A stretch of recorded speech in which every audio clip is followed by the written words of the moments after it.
Alright, we're going to get started. Before I do get started, there's somebody who's still waiting on their Excel post, and I apologize. But my days have flown by without me being able to get to those, but I plan to do my utmost to get some time today if I have to sequester myself in another area to do that.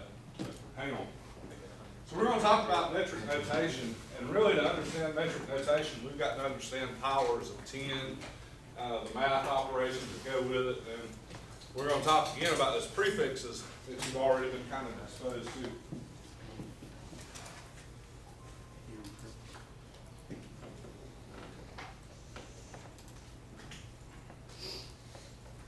So let's start with powers of 10.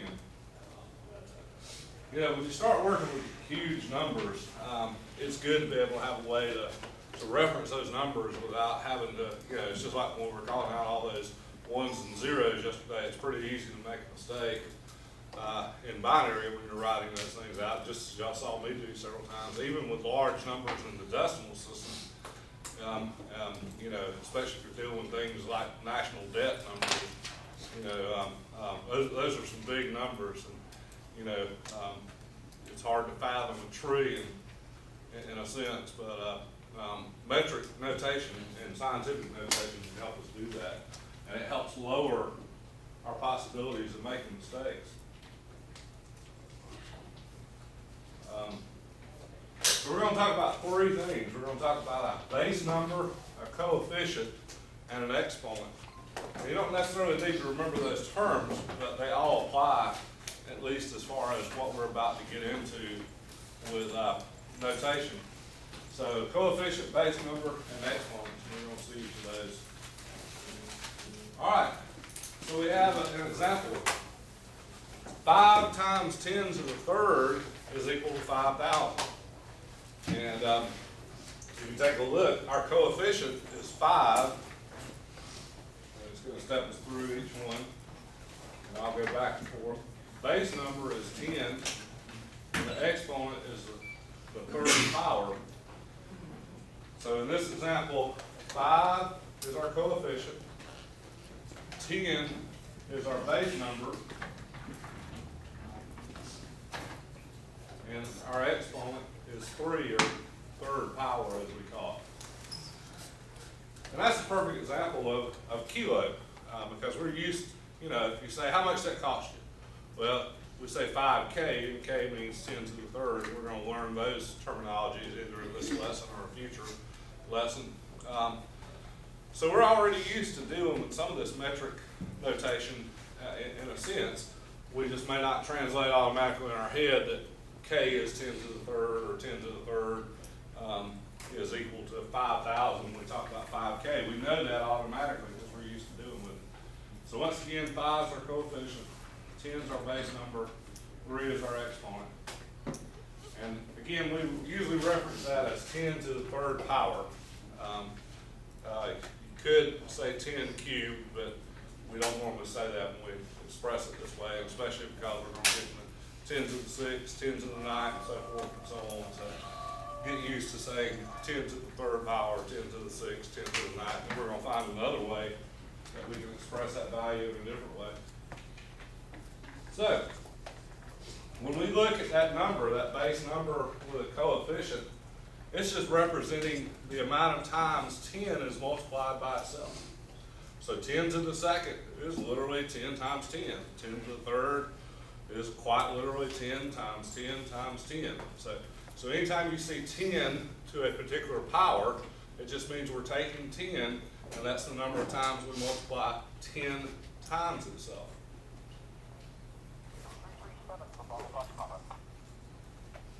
So for example, 10 to the fourth is simply 10 times 10 times 10 times 10. And that's 10,000. So you could also look at it as the number of zeros beyond the 1, if you want to look at it that way too. Because 10,000 has 4 zeros beyond the 1. 1,000 has 3 zeros beyond the 1. So either way you look at it, you know, that's a good method of potentially remembering anyway. All right. Which one? We got 10 times 10 times 10 times 10 times 10 times 10. What is that?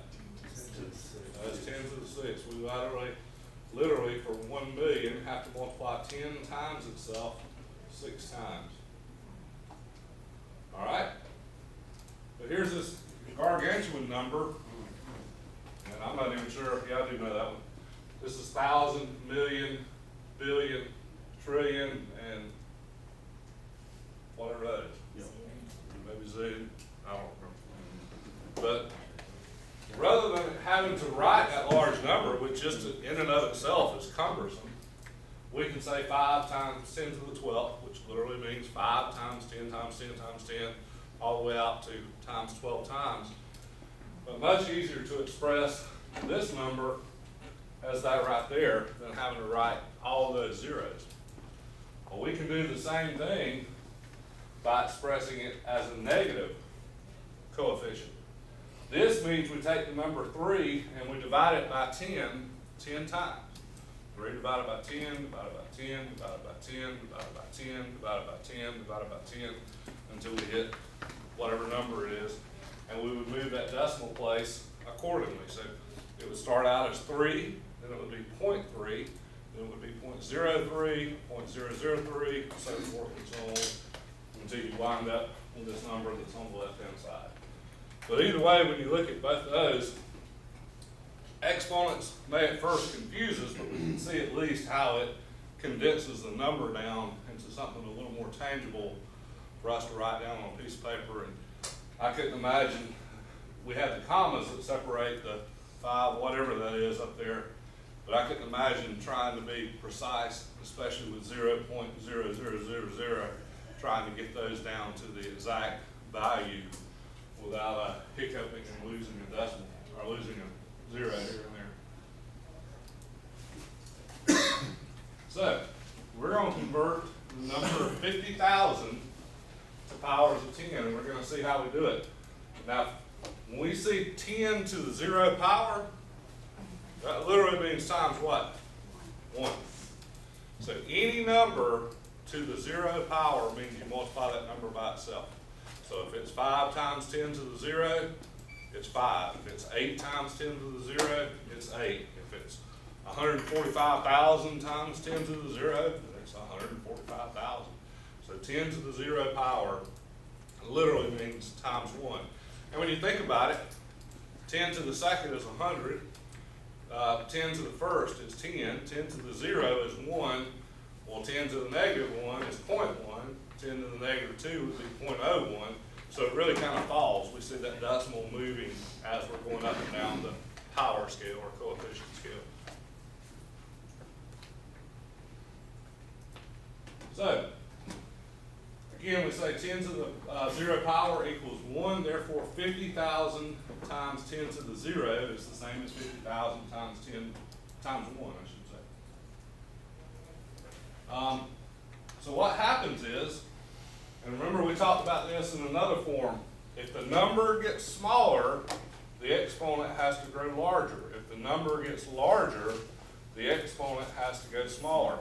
So if you look at this, as the large number was at 50,000, we were at 10 to the 0. We moved it once, it became 10 to the first, right here. That would make it, so it was red, worked better, didn't it? If we put it here, that becomes 10 to the first. If we put it here, that becomes 10 to the second. If we put it here, it becomes 10 to the third. And if we put it here, finally it becomes 10 to the fourth. So if we're making that number a smaller number, a large number, a smaller number, our exponent has to climb. Just like if I have my car, and I wish this were true, but I said my car has 68,000 miles on it. I could also express it as 68 times 10 to the third, which is really 68K, which we're all used to hearing. But what happened was the 68,000 was literally times 10 to the 0. But then I moved that decimal place 1, 2, 3. It became 68, and this had to increment by 3 times 10 to the third. So number got smaller, exponent got larger. It's a balance. You know, if you're away from one side, you have to add to the other to keep it the original number. So that will hold true. But it'll also hold true if we go negative. If we take a small number and make it larger, then our exponent's going to have to get smaller. We'll see that probably in the next example.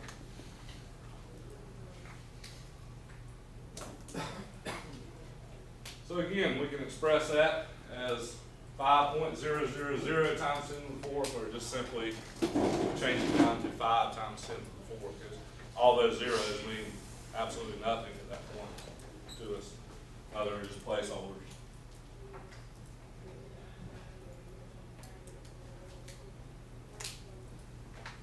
All right, and so kind of a rule, the exponent increases by 1 each time the decimal point moves 1 digit to the left. So we had to go 1, 2, 3, 4, and we increased 4. So every move to the left, the exponent went up.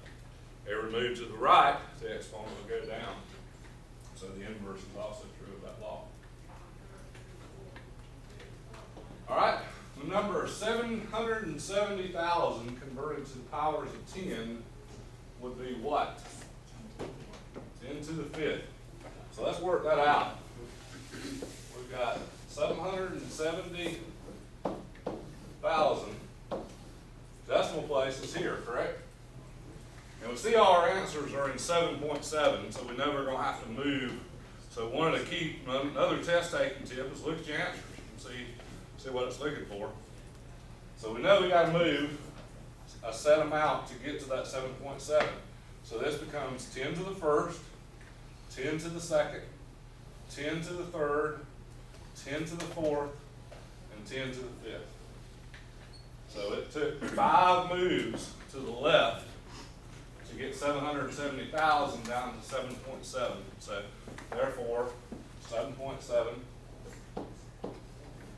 times 10 to the fifth, which literally translates, as we said, as 7.7 times 10 times 10 times 10 times 10 times 10.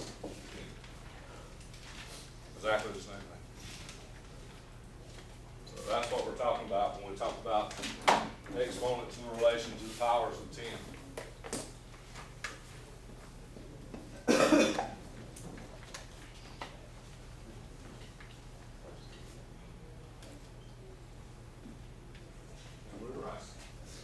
All right, 27,000 to the powers of 10, and take note of the different ways they're potentially expressed. Yep, 27,000. Again, we'll work that through. We've got 27,000. Our decimal is right here. We go 1, 2, 3, 4. We get 2.7 times 10 to the fourth. That is one of our answers. Now, there's nothing wrong. We typically want, one number to the right, to the left of the decimal, but there is absolutely nothing wrong with this value being correct. However, it wasn't listed here. That is also 27 times 10 to the third. If we take 2.7 and multiply it times 10, the first time 10 gets us to 27, and that puts us at 10 to the third, which is equal to what we wrote there at the bottom. So they are actually equivalent, but typically we would express it in, like we see there, 2.7 times 10 to the fourth.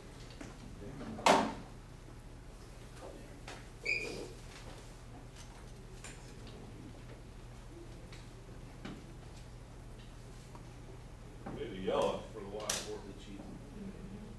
That'll show up good, or even white.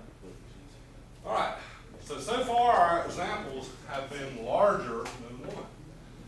But you're also going to work with small numbers, like 0.00065. And of course, times 10 to the 0 just means we're multiplying times 1. So the inverse is going to happen. As we move the decimal to the left, the number grew larger here. As we move it to the right, that number is going to go smaller. So if I go from here to here, what does my coefficient become? -1. So negative 1. If I go one more, negative 2. If I go one more, negative 3. And if I go one more, negative 4. So I can re-express that as a whole number and a decimal as 6.5 times 10 to the negative 4. So same thing, but instead of multiplying times 10, we're now dividing it by 10. So if I take 6.5 and I divide it by 10 one time, I get 0.65, right? If I divide it by 10 a second time, I get 0.065. If I do a third time, I get 0.0065. If I do it a fourth time, I get 0.00065. So if you count, there's the decimal, 1, 2, 3, 1, 2, 3, and there's the other 0 for reference. So same thing. We're just moving the decimal the opposite way. We're changing the coefficient to a negative. So again, when we say negative coefficient, we're taking that number before it and dividing it by 10, however many times that coefficient value is.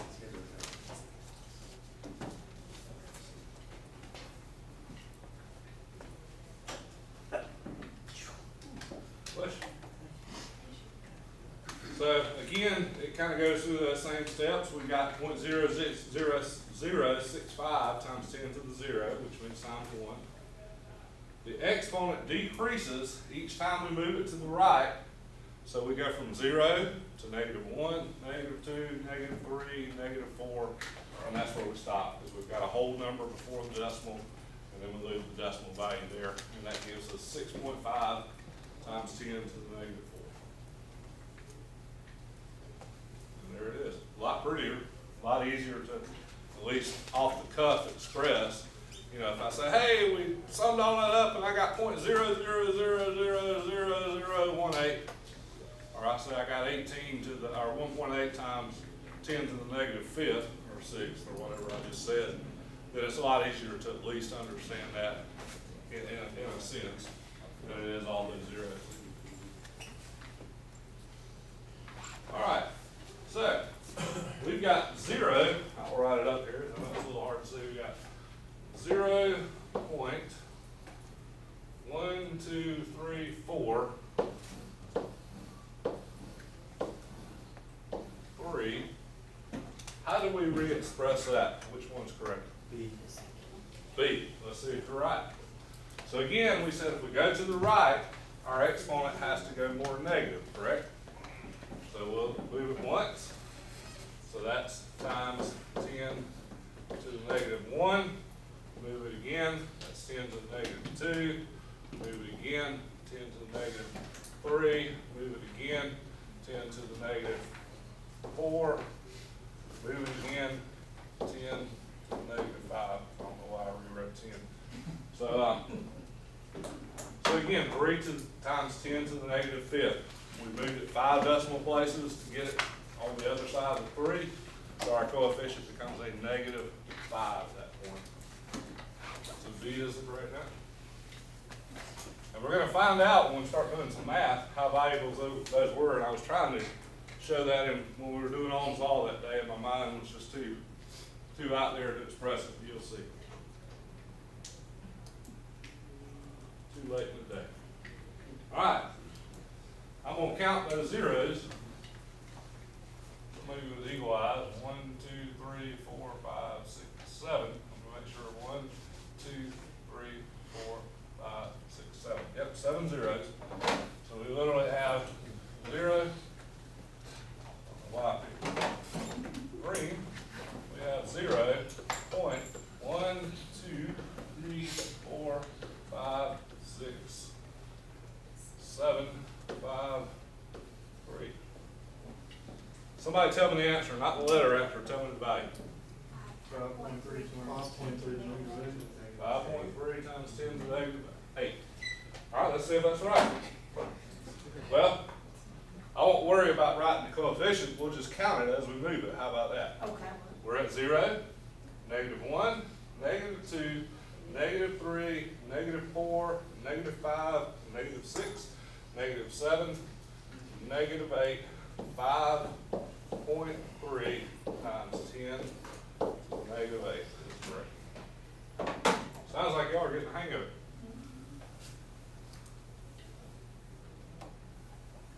Unlike me with this whiteboard. Go away.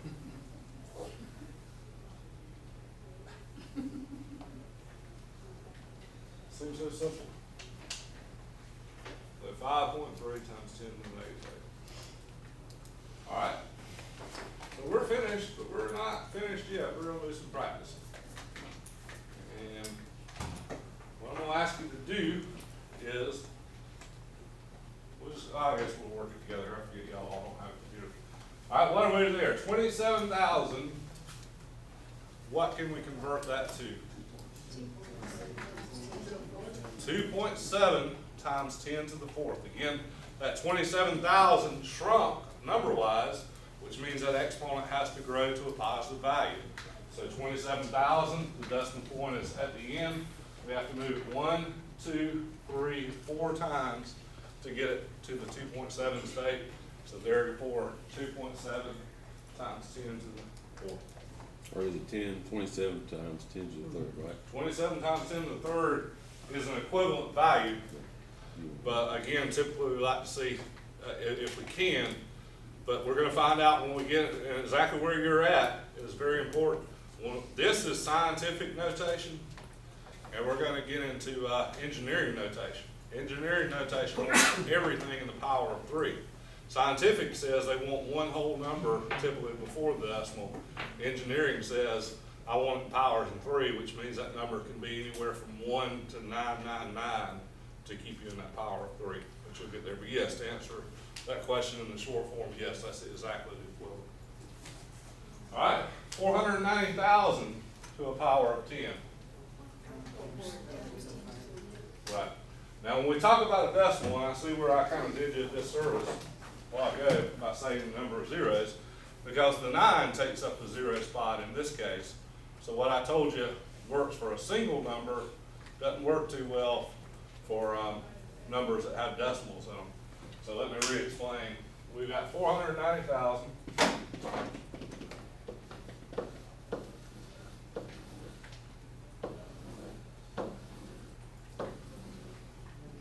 So we've got a comma here, decimal here. Now what, if this were 400,000, it would work for the number of zeros, but the 9's taking up a placeholder, so just kind of scratch that number of 0 thing and stay with the decimal movement. So best laid plans again. 1, 2, 3, 4, 5. So 4.9 times 10 to the 5th is our answer.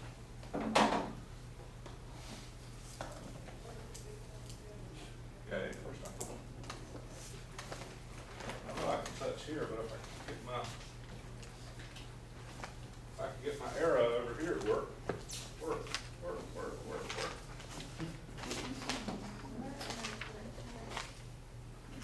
That's burning. I'll fix that. All right. Oh, it didn't move. Somehow. Okay. 99 million to the powers of 10. Give me an answer. 9.9 times 10 to the 7. So if we move it, and we can do it in groups of 3 with commas. 3, 6, one more gives us 9.97, so the commas actually come in handy for doing the math. So yes, 9.9 times 10 to the 7. Didn't you do that as an Oh, that's right. So it wasn't me. Darn. Well, somehow I found the magic button. All right, so now we're going the other way. We've got 0.00066. 6.6 to the fifth, negative fifth? All right, let's see if we're right. So we've got 0 point, and I try to make the decimal big so y'all can see it. 1, 2, 3, 4. 1, 2, 3, 4, 6, 6. All right, every time we go to the right, what happens to our coefficient? It goes down, it becomes a more negative number, right? Right now we're at 0, so this is -1, -2, -3, -4, -5. So 6.6 times 10 to the -5th. There it is. So the answer is B.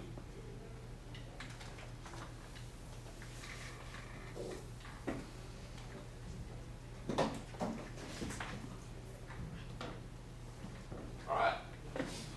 0.000000056. So 6 zeros. 6.6. To the seven, so let's see. So we had 0, 1, 2, 3, 4, 5, 6. 5, 6. So each time we move it to the right, our coefficient becomes a negative or negative. So here it is right here. -1, -2, -3, -4, -5, -6, -7. 5.6 times 10 to the -7. Very good.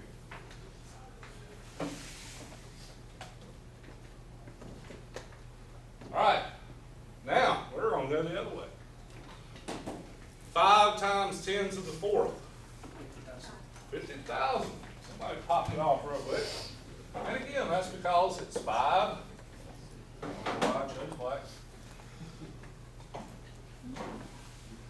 That's literally 5 times 10 times 10 times 10 times 10. So 5 times 10 is 50, times 10 is 500, times 10 is 5,000, times 10 is 50,000, or answer B.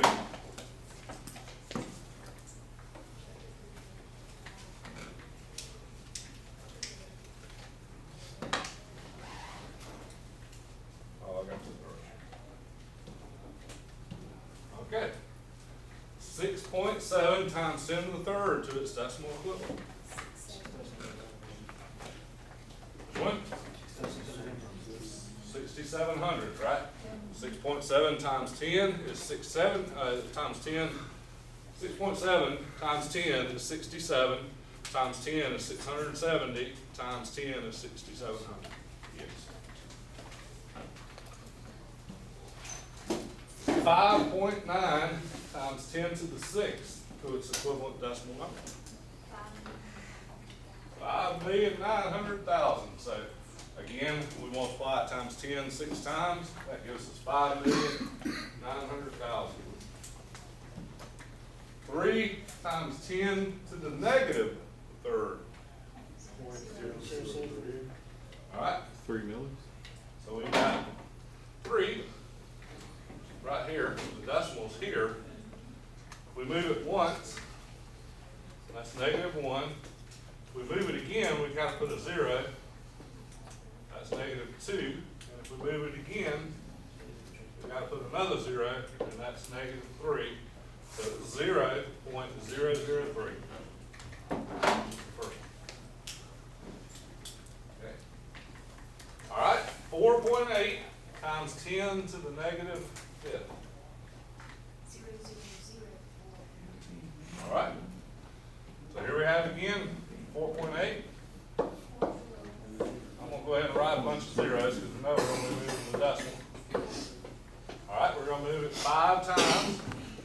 -1, -2, -3, -4, -5. So 0.1234 zeros, and then 4.8.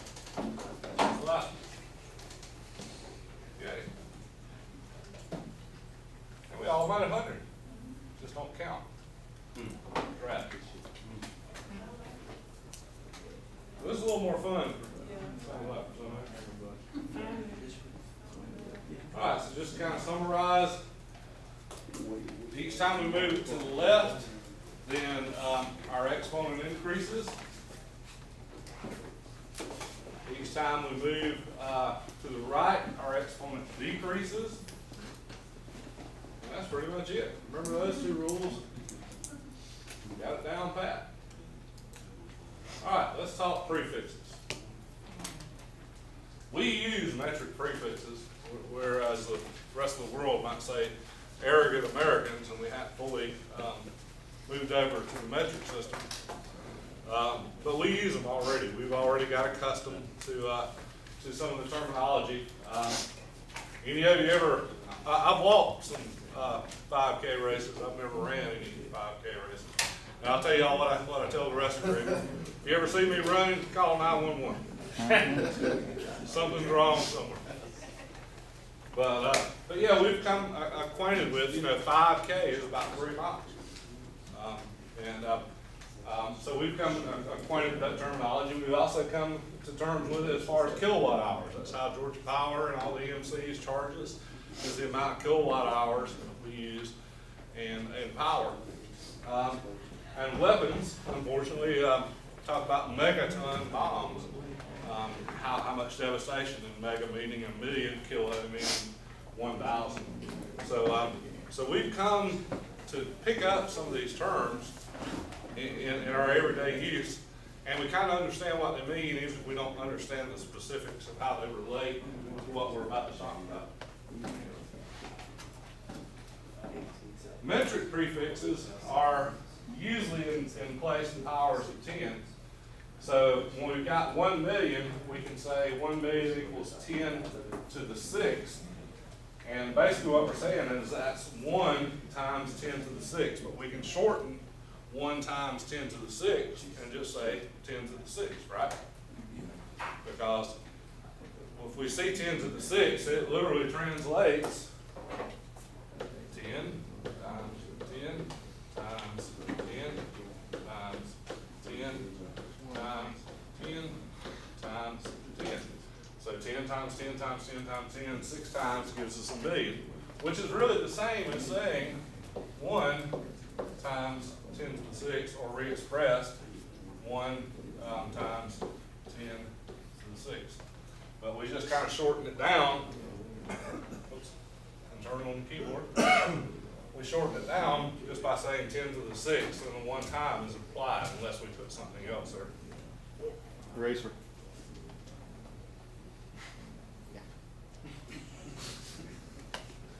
So, everybody's a critic. So yeah, we can re-express that as just simply 10 to the 6th. And we can also do the same the other way. Nano literally means 0.0000, all them zeros 1, which is equal to 10 to the negative 9. But we can express that as 1 nano. And those are some terms that you'll hear in electronics, especially the kilo and mega type things when we start talking about different aspects. Even on those resistors you guys had your hands on the other day, we would say that's a 6.8K resistor. That's a 5.7 meg resistor. So those are some terms, and that's just the same way of expressing. If we said a 6.8K resistor, 6.8K, that's the same as saying 6.8 times 10 to the third. Just a different way of expressing. And especially when we get into the mega, if I have a 5.7 meg resistor, I'm not going to Radio Shack anyway, I keep forgetting it's closed.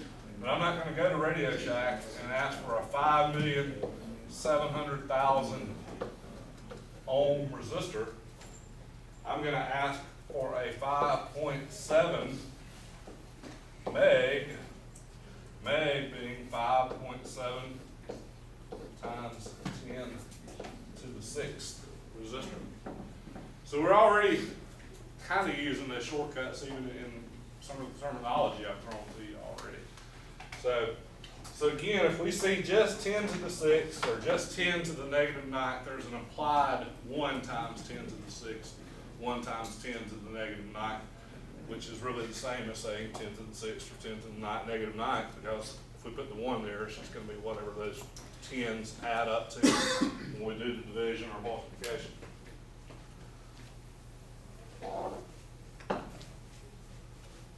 Some of you had them bank accounts in the megas, and some of you, like me, had them bank accounts in the nanos.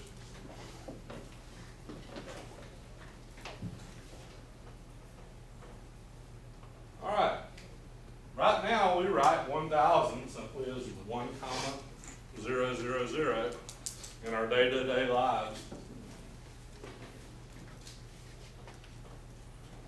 However, we can take 1,000, and 1,000 equals 1 kilo, and we can re-express 1,000 as simply as 1K. What is the base number and coefficient behind the letter K? Kilo? 10 to the third. 10 to the third. Yeah, K equals 10 to the third. And if we multiply 10 times 10, we get 100. Multiply it by 10 again, we get 1,000. So 1K equals 1,000, which is also equal to 1 times 10 to the third, or simply shortened down 10 to the third.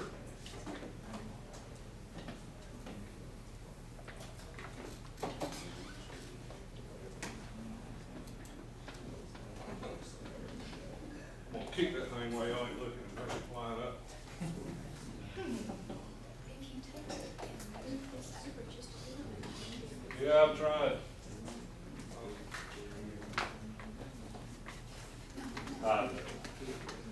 Kind of play it.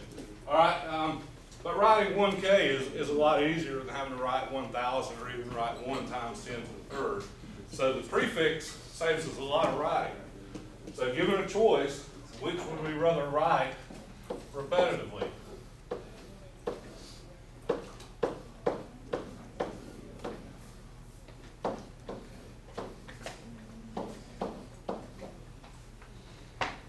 There's 4 different options. We can write 1,000, we can write 1 times 10 to the third, we can write 10 to the third, we can write 1K. Obviously, 1K gives us the ability to be succinct. Now, we've got to speak that same language, but we do speak K. We talk salaries in K, we talk car mileage in K. So we're already, like I say, embracing at least a portion of it. I'm ready to talk salaries in Meg. I won't see my cumulative salary do that, though, but it'd be nice. We can all wish. That's right. So obviously, what works for K will also work for much larger numbers. Remember, that's 1,000, million, billion, something out there, but that's 7.2 G. And that's what we've spent on building bridges to nowhere, that kind of stuff. 6 million can be expressed as 6 meg. 900,000 can be expressed in 0.9 G. The reason for the giga and having 0.9 is this is getting into some of the electronics terminology, and again, we're moving by powers of 3. If you look here, we went 1, 2, 3, 4, 5, 6, 7, 8, 9, and we got 7.2 gig. Here we went 1, 2, 3, 4, 5, 6, and we got 6 meg. To get this giga, we went 1, 2, 3, 4, 5, 6, 7, 8, 9. We were moving in powers of 3. So this lesson's getting a little ahead of what we're talking about. And I would much rather express, because they don't stay consistent, so shame on NIDA, I'd much rather see that expressed as 900 mega instead of 0.9 gig. But again, they're the same value. 900 meg, which is times 10 to the 6th, is the same as 0.9 times 10 to the 9th. But they disappointed us a little bit there. When we talk about, you're gonna get this chart. You've already seen it one time eventually. But when we start talking about negative numbers, divided by 1,000 is milli, divided by a million is micro, divided by a billion is nano, and the next one is pico, trillion. So milli, micro, nano, and pico. So it's going into some of that even as we speak. But obviously, if you look at all those numbers, and particularly if there was some reason you needed this value right here, if I walked up to you and said, hey, I need 0.00000000007 pico of this substance, you're going to go, write me off them zeros again. But if I say, hey, I need 7 pico, value, whatever value, grams or liters or whatever I might be purchasing, pico has some meaning to you because it's something you would deal with every day. It may not now, but I promise you before we're through with all this, it's going to be each other. So it's also a shortcut way to express it and to understand it versus what we would normally envision. Any of you ever had them get one of them letters about a class lawsuit? But, you know, hey, if you had a Verizon phone from April, you know, lawyer settled for $82 million, but if you send this letter in before December 30th, you get $1.04. 82 million and I get $1.04, yay. So that's kind of down in the pico percentage of what was really out there. But here it is. Here's that chart on the positive side of things. 10 to the 0 is the unit. So it doesn't matter if we're talking grams, talking liters, talking, what's the other one? Grams, liters. What's the other unit? Meters. Liters, thank you. Grams, liters, or meters, it rhymes. I don't know how I could have forgotten that. Or some other unit that we're measuring with. 10 to the 0 is that unit. So if we see that, if we see 10 to the third, it's kilo. So kilogram, kiloliter, kilometer, kilometer, kilometer, however you want to pronounce it. Rose by another name. So when you see kilo, that means 10 to the third. When you hear mega, that means 10 to the sixth. And when you hear giga, that means 10 to the ninth. If you're in computers and you've been in them very long, you've heard every one of those terms. Because computers, when I first got them, had 640K of RAM. That was in the mid-90s, probably before a few of you in here were out of diapers. But RAM was truly expressed in kilo. And then we moved into meg. I remember putting the first 4 meg of RAM in a computer.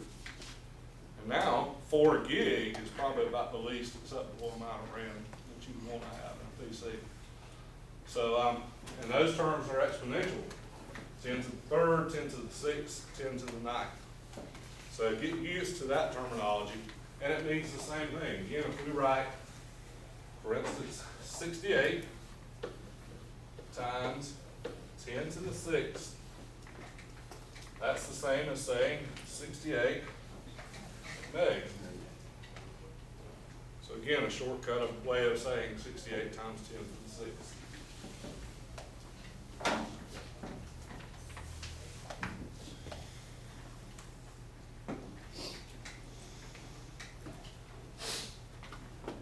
Then there's the other side of things.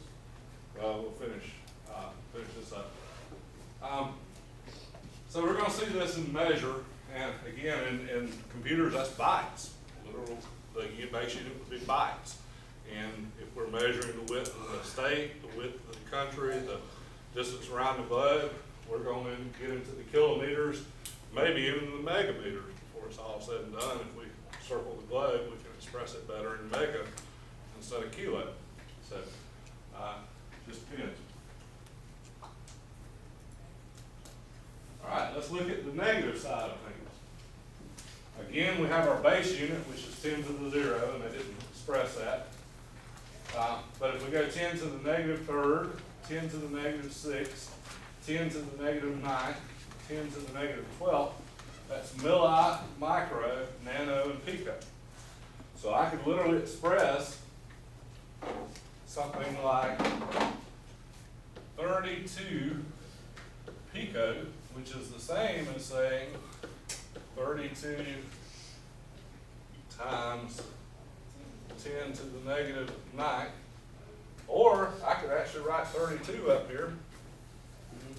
Negative 12. 12, excuse me. See, I told you, all you gotta do is write the wrong answer and everybody get it right. That's good, y'all keeping me honest, I really appreciate that. So I'm gonna write a bunch of zeros. So we got the implied decimal, we gotta go 12, I might better add a couple more. So we've got to go 1, 2, 3, 4, 5, 6, 7, 8, 9, 10, 11, 12.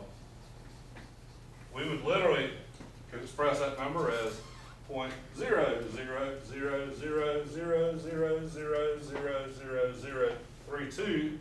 We can express it as 32 times 10 to the negative 12th, or we can say 32 pico. Which would you choose? People,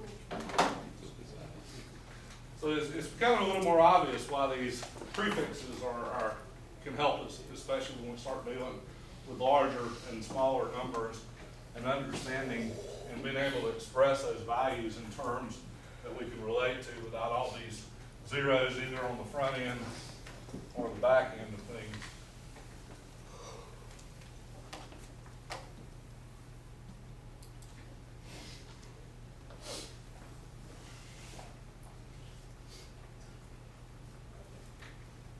All right. So here's kind of a linear scale, and they're linear. We've got the units, we've got larger, which to me that chart's backwards. 'Cause that's the smaller side of the line, but we're going to disregard that. But we have kilo, mega, giga, we have milli, micro, nano, and pico.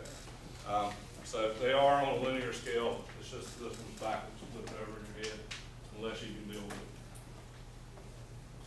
All right, and each metric prefix is shown with a symbol. Now, Y, I know Y here, I don't know Y in every case, but we got giga, which is a large number, we got mega, which is a large number, capital G, capital M.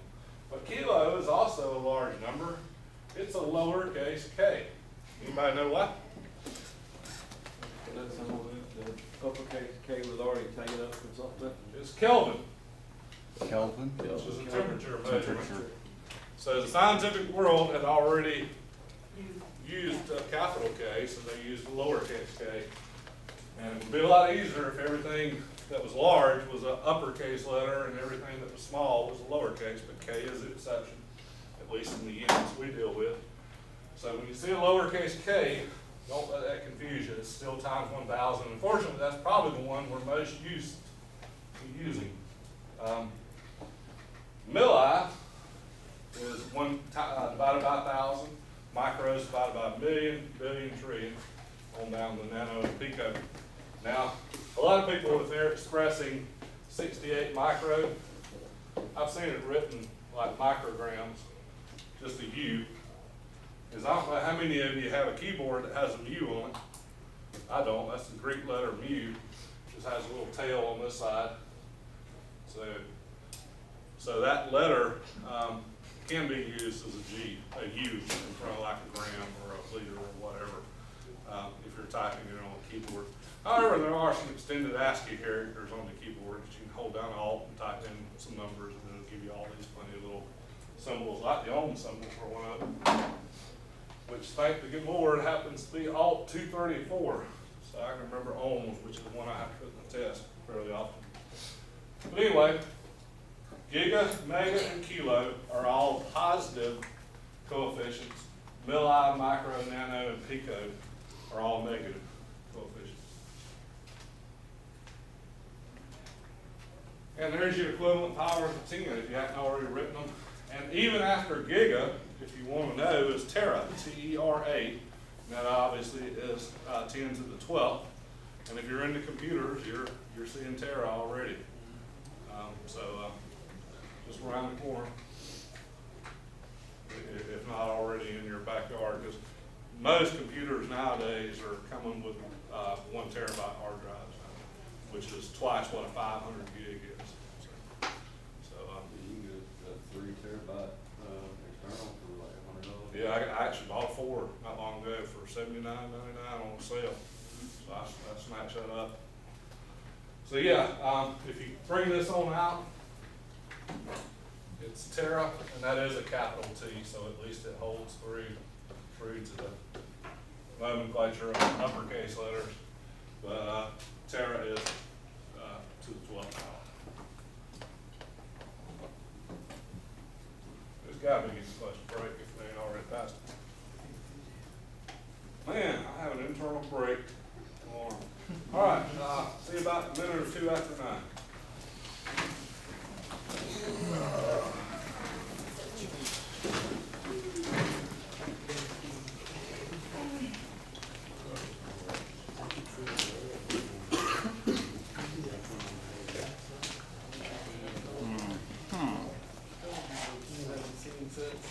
We're good. So again, we talked about this chart, we'll move on.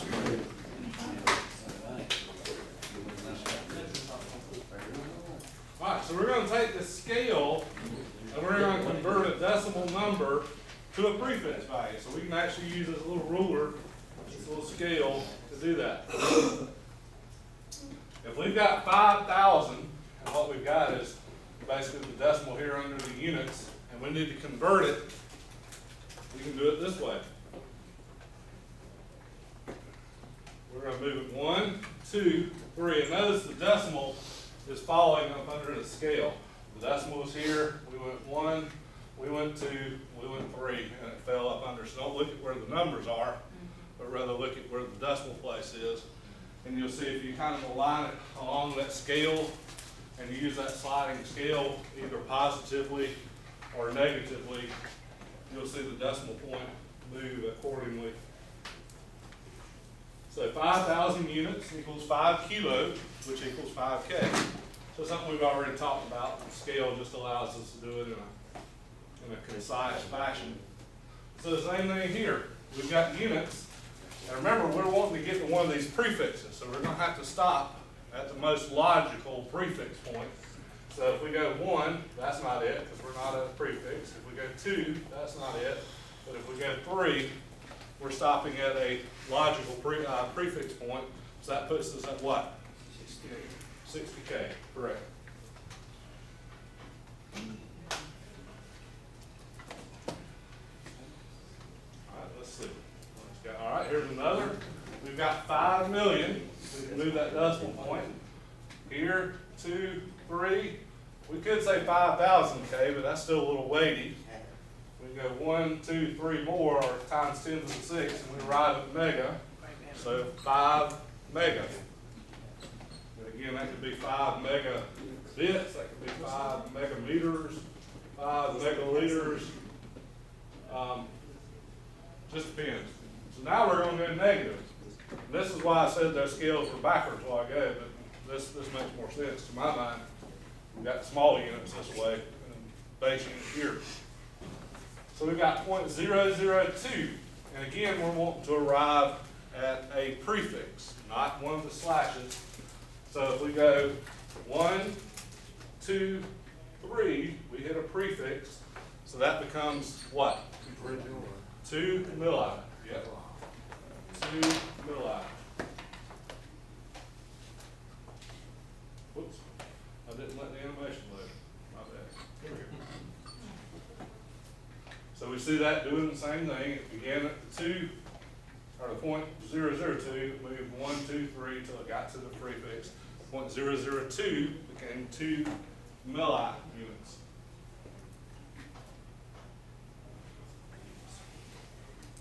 Alright, so again, 0.002 equals 2 milli, which equals 2 m, lowercase m for milli. If it were an uppercase m, it would be mega. So that's where we got to mind our cases on these values and make sure we're using lowercase versus uppercase. And I do my best when I'm writing. It's easy to do on a computer. If I'm writing 2 mega, I try to do that. A lot of times I'll still do this, but my m will be the same size as my 2. That's 2 meg, but for 2 milli, it's going to be more like that. The smaller unit will be written in a lower case relative to the number. Gosh, I love the keyboard icon move right there. All right.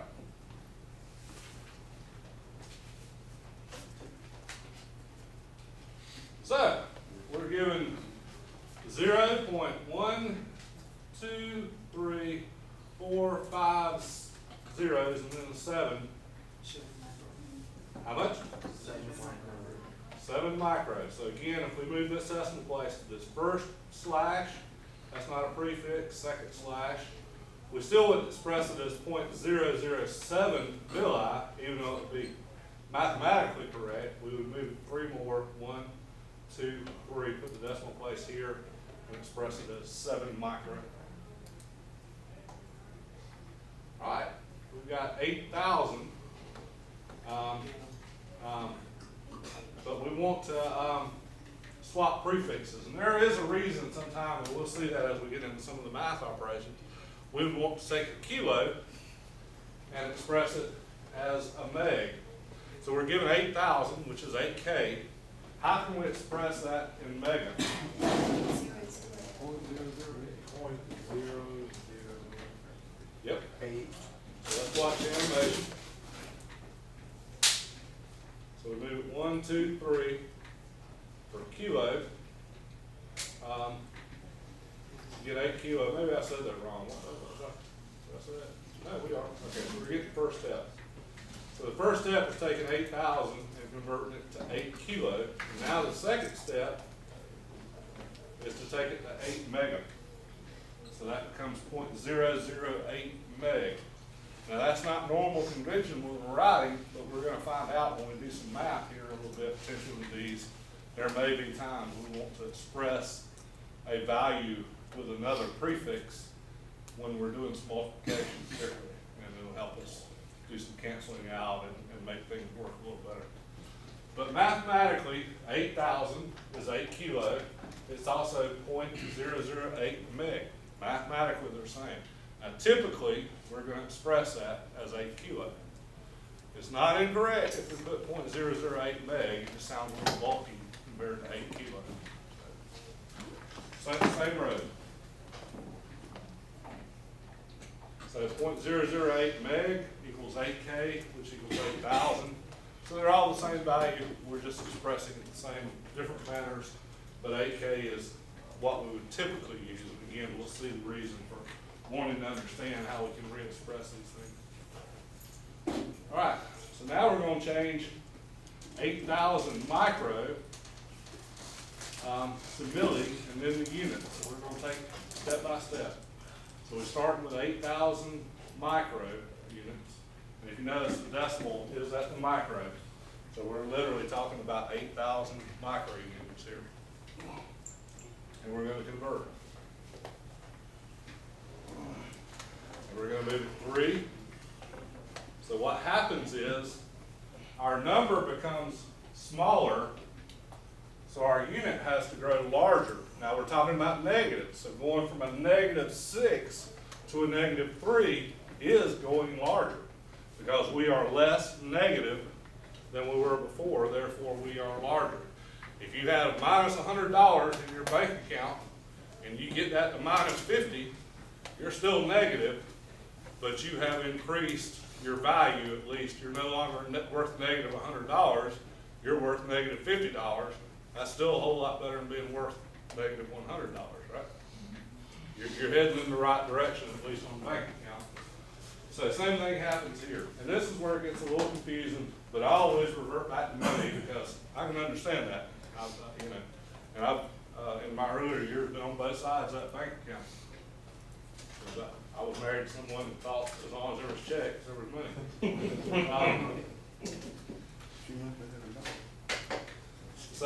So again, if we keep going and keep moving that decimal, we're back to the base unit. We're at 0.008 units, which is the same as 8 milli, which is the same as 8,000 micro units. So we can convert between units just by moving that decimal point and understanding the math. And again, we're going to see why we would want to do that. Let's go back to this example for a minute. And let's run through this. I want to write that on the board so we can really get a feel for what we're doing. We had 8,000 micro, where that little extra leg come from, micro units. We use grams. So we had 8,000 micrograms, right? So that's also the same as saying 8,000 times 10 to the what? -6. 10 to the -6. So our decimal points here, if we make that number smaller, this has got to go larger, which means less negative. Less negative is larger. Again, if I get my bank account less negative, I'm at least getting it in the right direction. It's growing in size, even though it's still on the negative side. So if I move it 1, 2, 3, we can re-express that as 8.0, or just simply 8 if we want to, times 10 to the negative third. We can also come up here and write some zeros in front of it. We've got 10 to the negative third, but if we're sitting right here and we go 1, 2, 3, that's 10 to the 0, which is really just same as saying 0.008 units, grams. What we had. So this would be kilograms, 8 kilograms, and that would be the 8,000 micrograms. So they're all related. So we can swap between units. Would that be milligrams? Oh, sure, sorry, yeah, thank you. See? At mine. Oh, okay. Yes. Right, here? All right, let's look. The 8 times 10 to the negative third. That's milli. Okay. So I was right where I was going the first time, right? Yeah. I missed it. Somebody said bottom, I'm sorry. 8 milligrams. So yes. Everybody agree? If I'm messing up, tell me. Got it in the shot so far. So yeah, 8,000 micrograms, 8 milligrams, or 0.008 grams. And I'm glad you are, because I don't want to mislead you. And it's real easy to do that, again, on this large board in front of a host of people. So again, we can take those same values, express them different ways. Obviously, it makes more sense for the greater part to say 8 milligrams, but we could say 8,000 micrograms, we could say 0.008 grams. It's all the same value, but we do have the ability to move around prefixes and equate those to one another.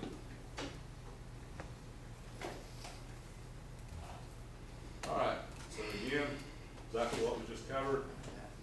All right, what metric prefix is the same as 3 mega?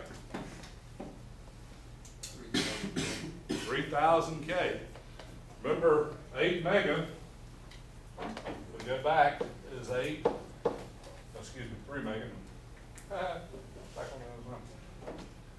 3 mega equals 3 times 10 to the 6th. We re-express that as 3.000, and we move it 1, 2, 3. Number got larger 3 places. The coefficients got to get smaller by 3. So 3,000 K is the same as 3 mega.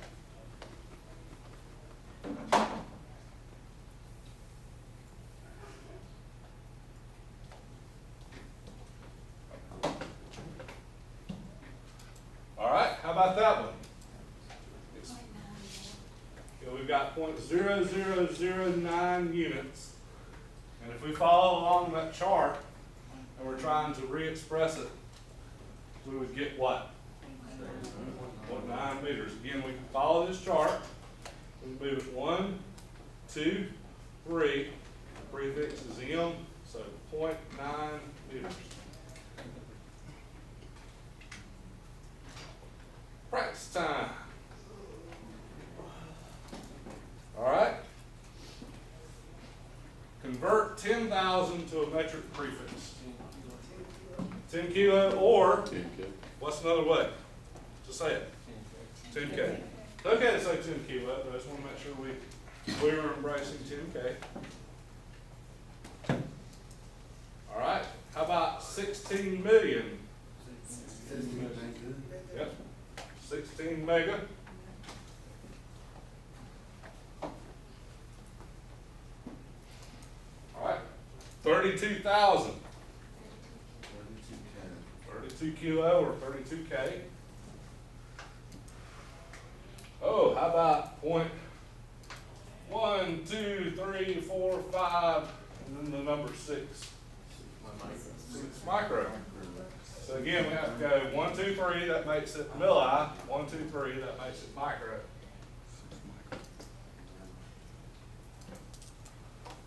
.0034. 3.4 million. Again, 1, 2, 3. That puts us between 3.4. Number got larger. Prefix has to get smaller. Milli.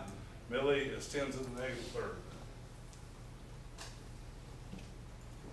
1128 to its metric prefix. 128 kilo. Number got smaller. Prefix grew. 6,000. 6K, not even a kilo this time, but just 6K, but it's the same thing. 44 million. 44 mega. Big M, not little. That's milli, mega. 0.1234 zeros and then a number 3.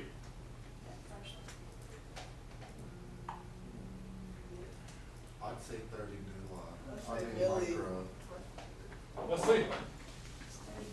I like a good debate. 1, 2, 3, 4, 3. So, if we go this way, if we make that number larger, what's happening to our prefix? So we move 3. 1, 2, 3. That's milli. 1, 2, add a 0. 3. 30 micro. That's micro. So 30 micro, which is the little mu Greek alphabet character.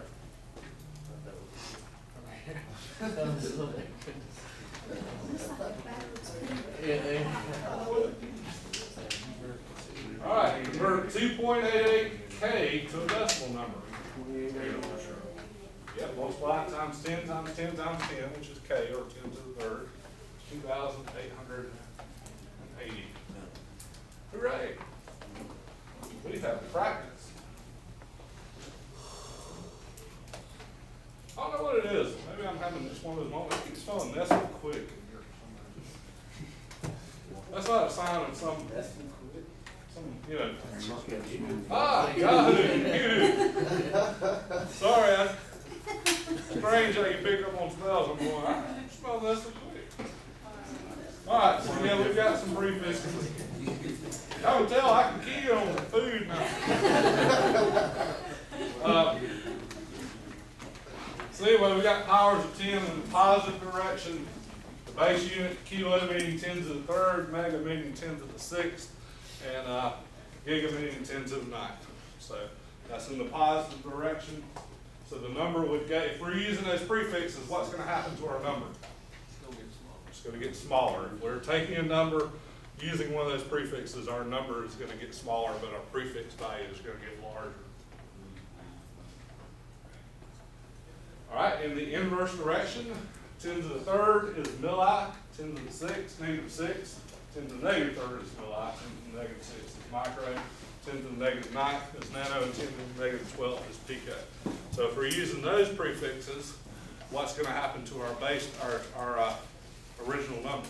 It's going to get Larger, yeah. We're going to grow that number, but lower its prefix, lower its times 10, divide by 10, multiply by 10. And you can use a scale. So if you want to draw that out, literally write the decimal.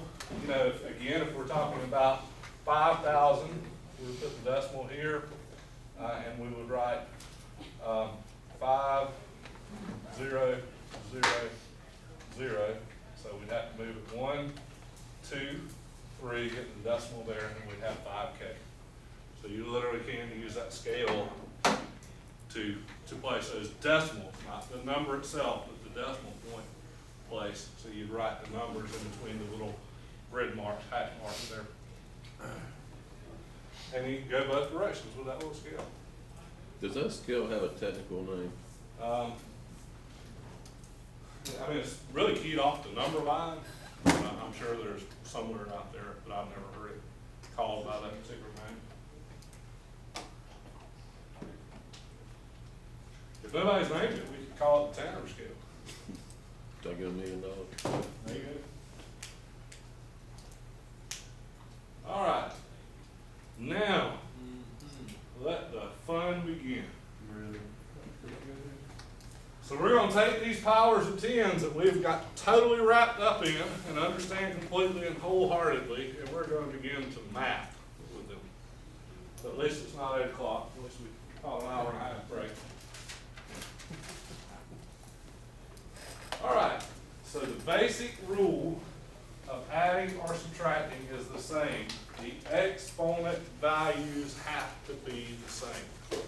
For instance, if I have 2 times 10 to the third plus 4 times 10 to the third, I can add, because both of those have the same exponent of 10 to the third. Same is true here, 5 times 10 to the 6th minus 3 times 10 to the 6th.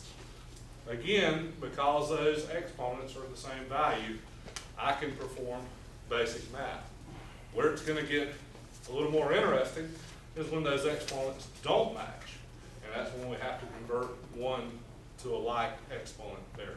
But as long as they match, we're going to see the magic that is exponents.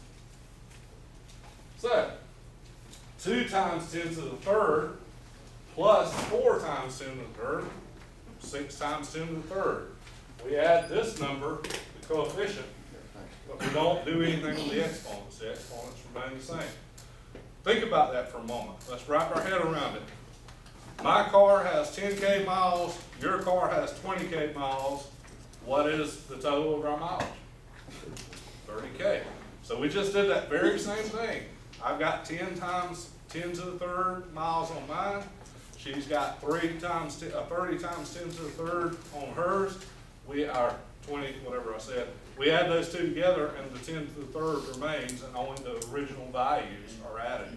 So we do that already. If I make 30K a year, my wife makes 40K a year, we make 70K together. Again, that times 10 to the third remains the same. We're able to add the 40 and the 30 and arrive at it without having to change the exponent value. So we already do that. Same is true here. If I wanted to find out the difference in our salaries, if somebody made 5K a week or something, and somebody else, that's Meg, yeah, I wish. If I made $5 million a year, and my wife made $3 million a year, what's the difference between our two salaries? Well, again, those exponents line up. It's just a value of subtracting the coefficients, keeping our exponents the same, and we've got the values. So we already know that, whether we really wrapped our head around it or not. So, but what happens if they're not equal? First of all, it's pandemonium, but yeah, we do have to get them equal.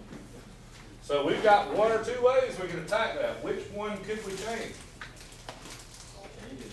Could change either one. We can re-express 2 times 10 to the third.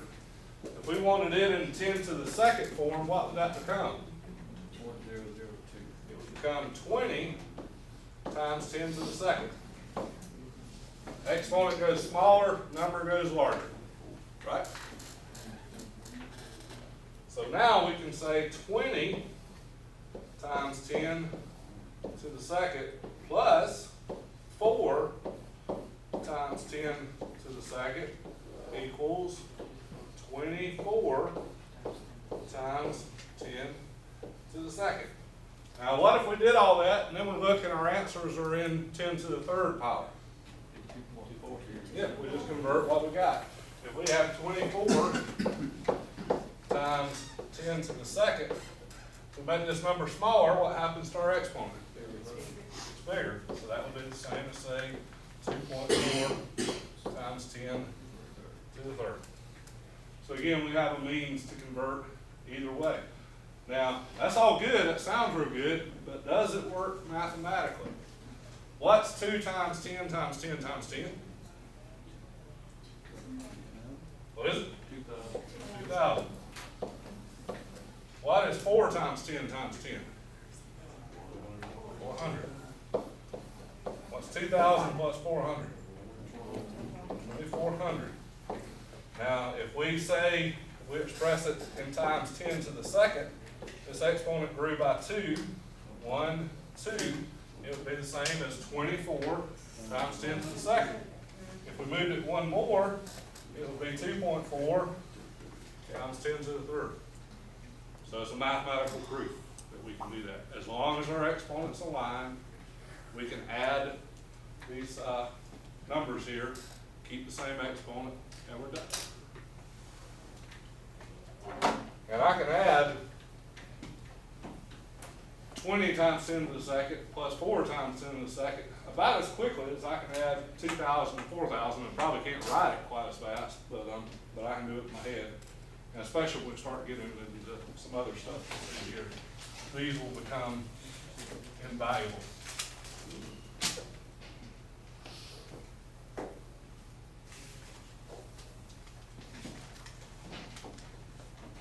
So it's probably going to show us that it may go the other direction. It may change them both to thirds, 10 to the third, instead of 10 to the second. But if it does, the premise is the same.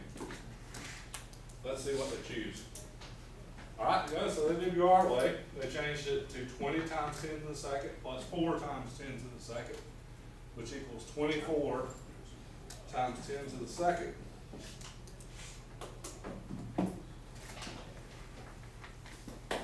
So, now, you do the math. Give you just a second. Nobody shout out anything. Let's give everybody a moment. I'll rewrite it in a little bit larger terms for those of you in the back. 3.5 times 10 to the third plus 2.0 times 10 to the second. So let's everyone take a moment and kind of keep it to yourself, and we'll let everybody have a chance to go through it, and we'll work a couple of possible different ways to arrive at.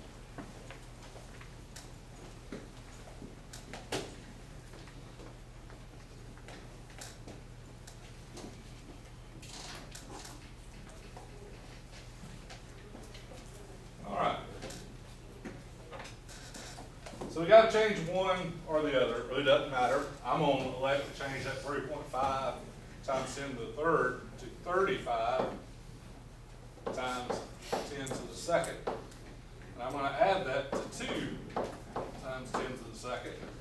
And I'm going to arrive at 37 times 10 to the second.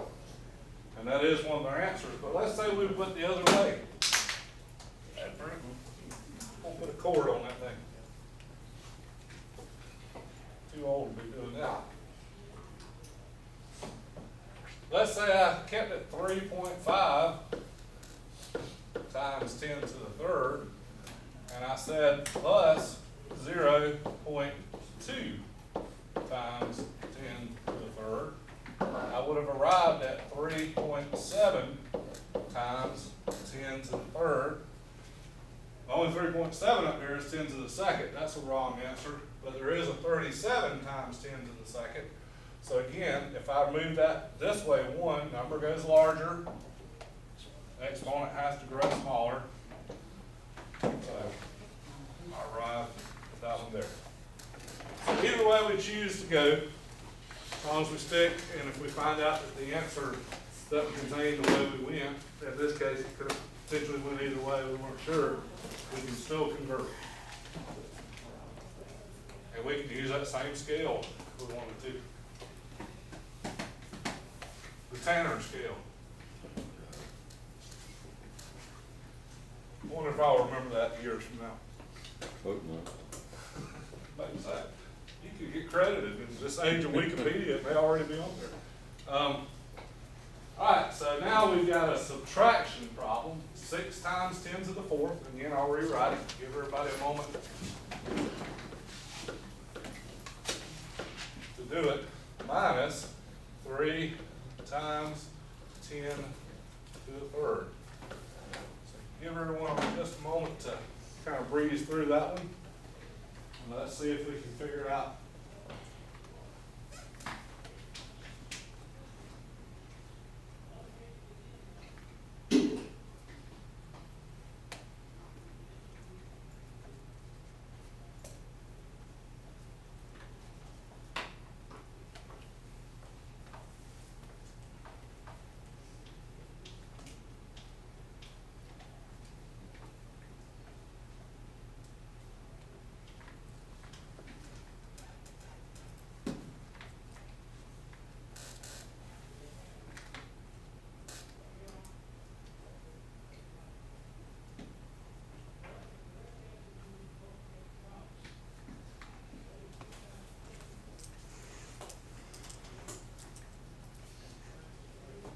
I'm gonna check the temperature. I'm sweating like the last feeling of that in a Weight Watchers convention.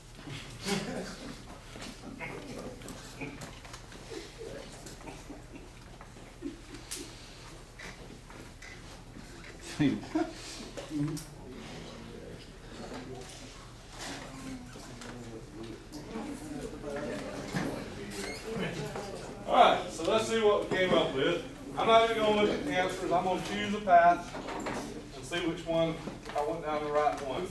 So I'm gonna remain with 6 times 10 to the 4th, and I'm gonna subtract 0.3 times 10 to the 4th. The reason I did that is because obviously if my number goes smaller, my exponent has to go larger. So that gives me 5.7 times 10 to the 4th.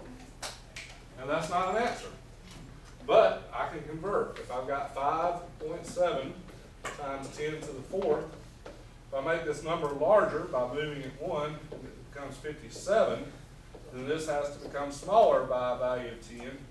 57 times 10 to the 3rd, which is one of my answers. So even if I arrive at a value that doesn't match theirs, I may have to convert it to see if it does match one of the answers.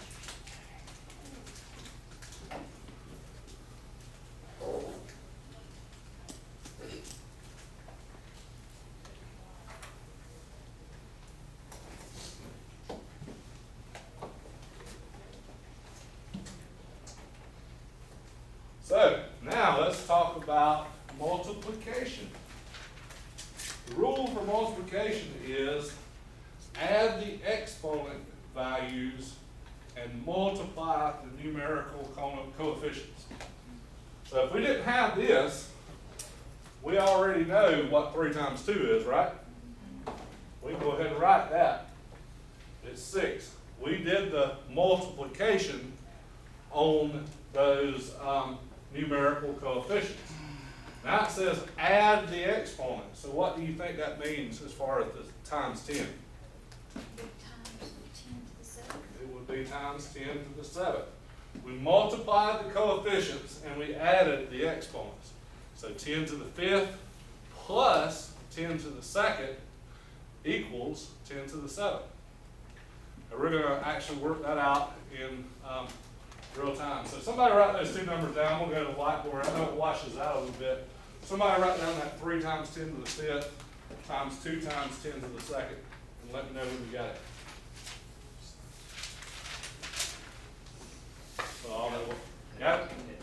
All right. Whew, somebody was lecturing hard yesterday. All right, so give me that equation again. 3 times 10 to the 5th Times 2 to the times 10 to the 2nd. 2 times 10 to the 2nd. All right, and again, all we did was we multiplied these coefficients. We added these exponents, the 5 and the 2, and we got 7. Let's see if it's mathematically correct. So 3 times 10 to the 5th would be 3 times 10 to the 1st, 10 to the 2nd, 10 to the 3rd, 10 to the 4th, 10 to the 5th, right? Yes. So that's 300,000. 2 times 10 to the 2nd would be 200. So sort of at the wrong point in the decimal here.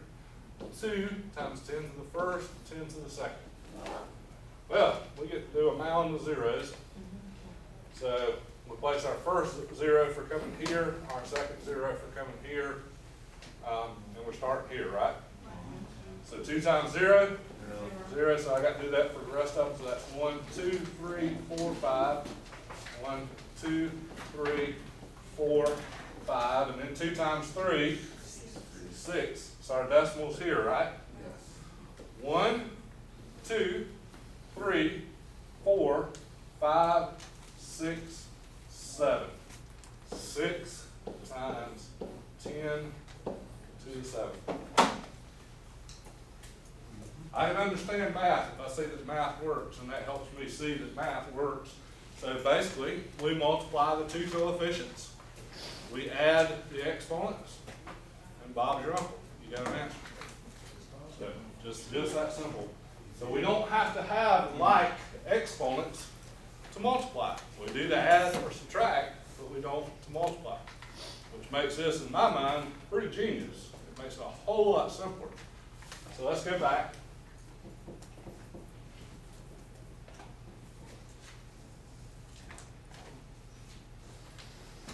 So again, we arrived at the same answer they're about to, I hope. If not, then we're going to all scratch our heads and wonder what went wrong.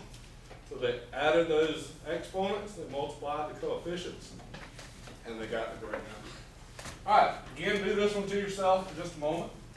It is a multiplication. It's 2 times 10 to the 6th times 3 times 10 to the 5th. The good thing is you ought to really be able to do it about that quick.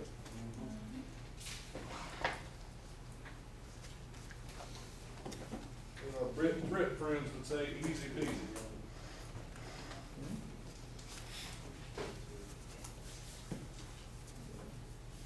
All right, if you're not through, then you probably don't have a good grasp on it yet. And I mean that sincerely, because this really is pretty simple. So again, we multiply coefficients. What are our coefficients? 2. All right, so it's 6. We add our exponents. So what is the sum of our exponents? 11. So 6 times 10 to the 11. And if we work that out, we'd see the same thing happen again. We just have to deal with a lot more zeros this time. But it works like a charm, and sure enough, that's one of our answers. So 6 times 10 to the 11. And it helps if I put the eraser on. There we go. All right, correct answer to this multiplication. Ooh, negative numbers. Still math. We're still adding a number, a positive number, and a negative number. So I'll give you that much again. So give me just a second to go through this one. What is the, we can't see it. Oh, I'm sorry. It is 5 times 10 to the 4th times 2 times 10 to the negative second. We'll repeat that without stumbling this time. 5 times 10 to the 4th times 2 times 10 to the negative second.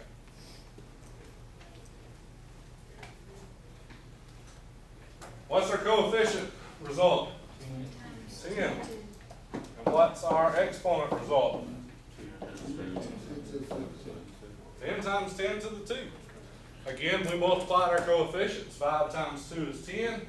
We added our exponents. Positive 4 plus negative 2 is positive 2. And there you go, 10 times 10 to the second.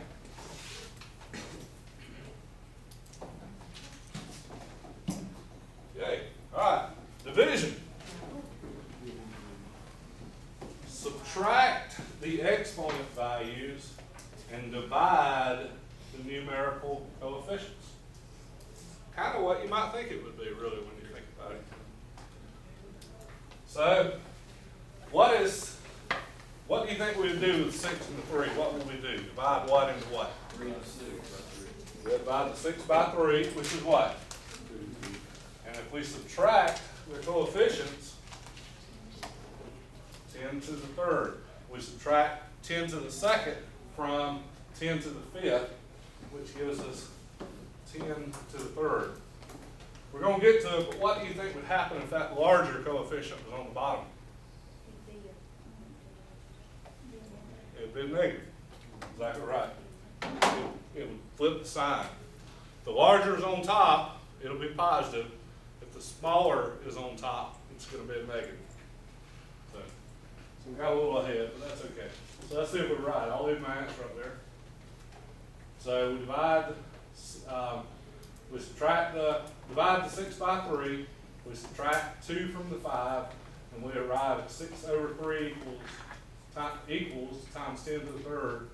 So ultimately we come out to 2 times 10 to the third, which is what I arrived at. They carried it through a couple more steps on paper, and we did a little bit of that in our head. That's okay, we arrived at the same answer. All right. More practice.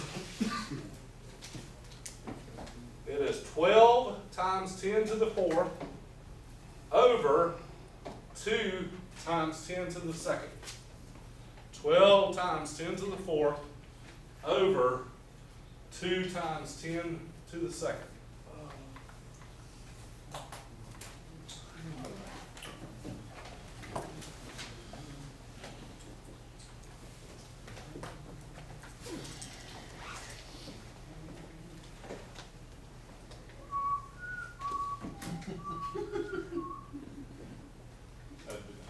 All right, so what's 12 divided by 2?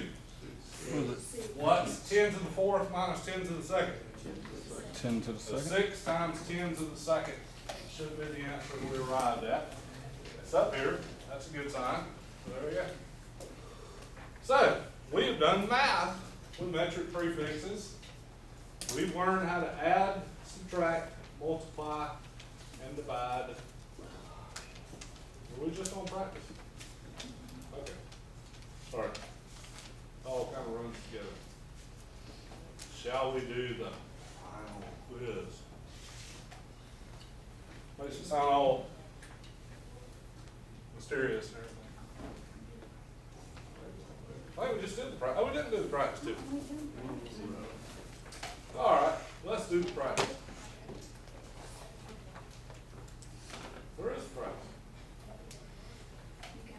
Oh, there it is. Two for Luke.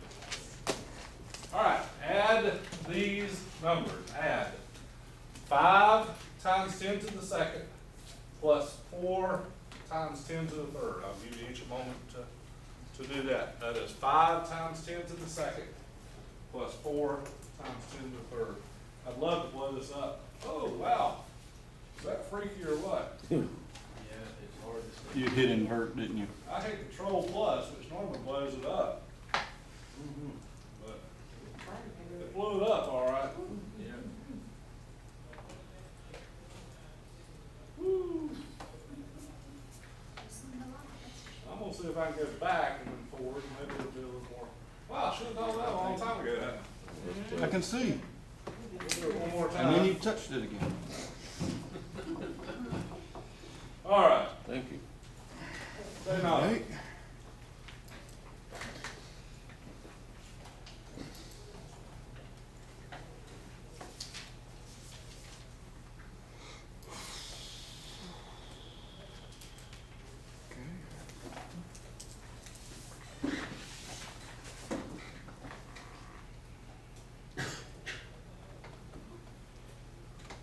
All right. We've got to get to like exponents, correct? We could go a couple of ways. We could go 0.5 times 10 to the 3rd. So if we did that, we would have 4 times 10 to the 3rd plus 0.5 times 10 to the 3rd. So what's our right answer? 4.5 times 10 to the 3rd. All right, give you a moment to work that, and I gotta give Michelle something.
So we had, again, two unlike exponents.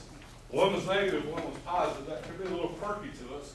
But it's just a matter of converting one to the other. So which one can we convert? 5.04 times 10 to the first. So you would say 0.04 here. So 0.04, which would be times 10 to the first, right? Yeah. Plus 5 times 10 to the first would give us what? 5.04 times. 5 plus 0.04 is 5.04. They're both like exponents. So there it is. All right, let me erase that. Do next.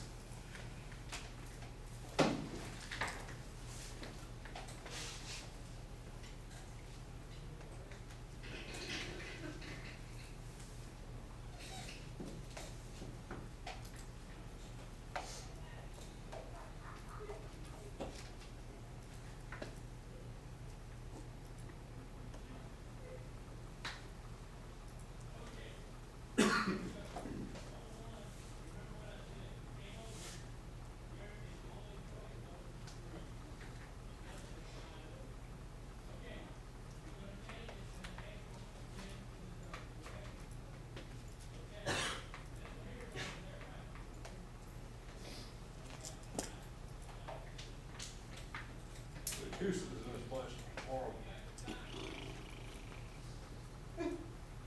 All right, so what do we do? Which one would we choose to convert? So the 5 becomes what? So 0.5 times 10 to the negative second plus 4 times 10 to the negative second would give us 4.5 times 10 to the negative second, which is right there. So let's see.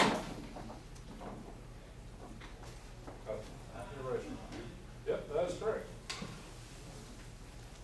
All right, I'm gonna erase this junk out of your way.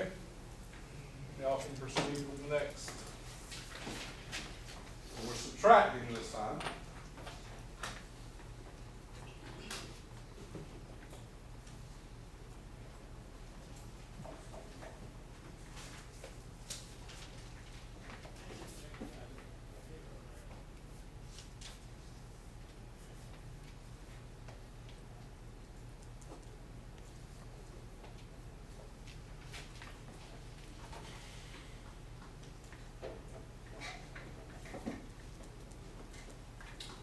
All right, which one did we choose to convert? All right, so we said 5 times 10 to the third minus what? 0.4 times 10 to the third. So what is 5 minus 0.4? 4.6. These exponents stay the same. So 4.6 times 10 to the third.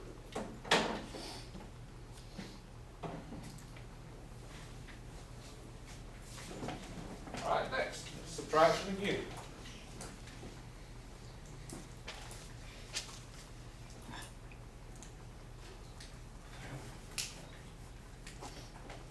If you really think about it, we don't have a good answer there anyway. I haven't even done the math, but I can look at the exponents and go, yeah, those other two you can't really do mathematically right and subtract. Again, test taking tips. I want you to understand the reason why, not just how to spot a lousy answer. All right, so which one did we convert? Which one? The 5? All right, so we remained with, whoops, I got a little green in there. 4 times 10 to the negative second. So what's our 5 become? So minus 0.5 times 10 to the negative second gives us what? 3.5. Can't really see the arrow, but there it is. But again, just simple math. Once we get our conversions, and we can get our answer rather. Learning takes longer than that. Subtraction again.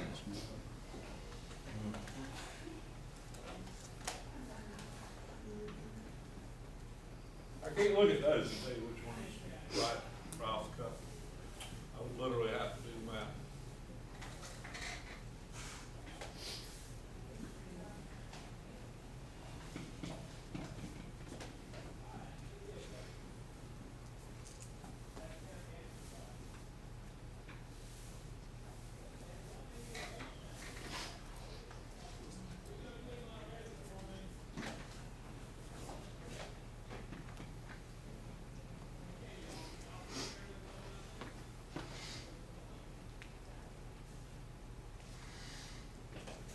All right, did we convert the 4 or the 5? 5? All right, so we'll start with 4 times 10 to the first minus, now we have to change that 5 to what? 0.05. Now let's talk about that, 10 to the first, before we do the math here literally. It was 5 here, right? That gives us 10 to the 0. That gets us, so we got a 0 there. That gets us to 10 to the negative first. So we have to add a 0.05. So that's how we arrive at that number. Again, we can do the math. These drop down. 4 minus 0.05, 3.95, not times 10 to the 0, not the negative 1, but the positive 1. Indeed.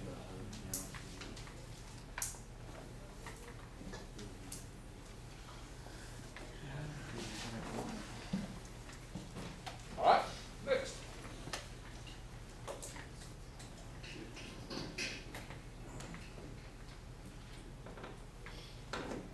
Holy cow, we're past break time. We'll finish this test and then we'll break.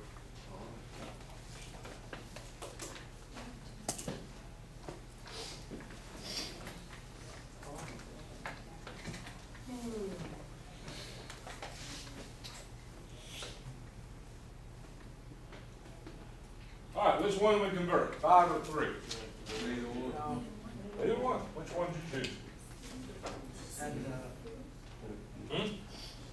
I'm gonna do the 5 since nobody will say. We didn't do any multiplication. Oh, it's multiplication. Smart. So we got 5 times 10. Y'all thought I was tricking y'all, and I thought y'all were tricking me. I thought it was subtraction again. Times 3 times 10 to the third.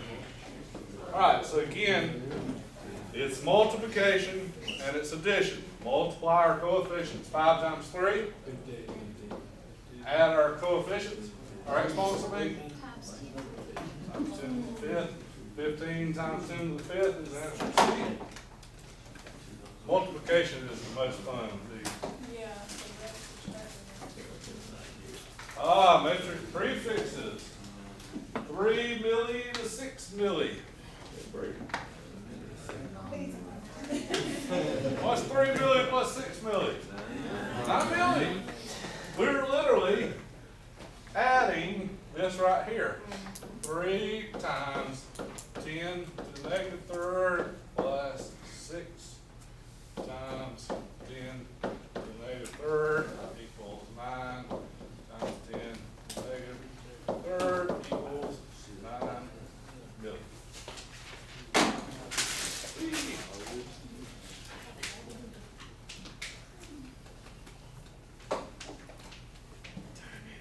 Subtract metric prefixes. 16K minus 9K. 7K. Woo! Again, 16 times 10 to the third minus 9 times 10 to the third gives us 7 times 10 to the third, 7K. Multiply metric prefixes. Aha! Ooh. K times milli. And once you know this, this will become super simple. This is what I was trying to do on the board that day. 20. And I kept having brain spasms.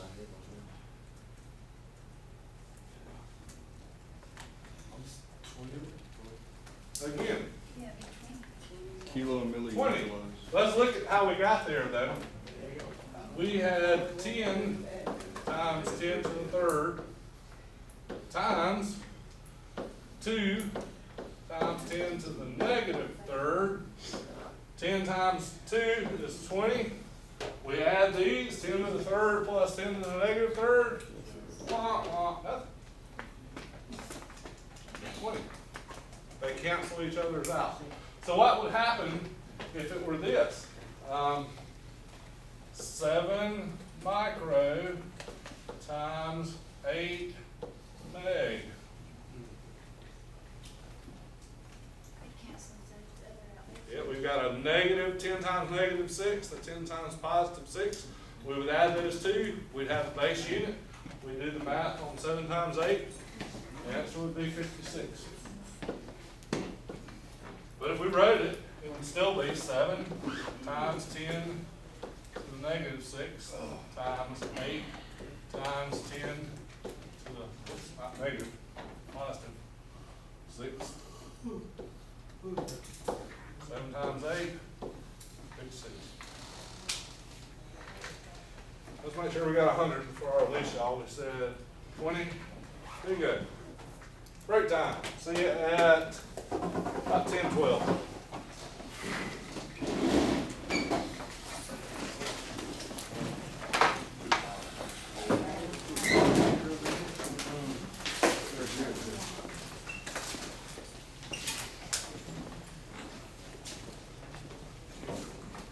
Seven thirds as our mixed number going to an improper fraction.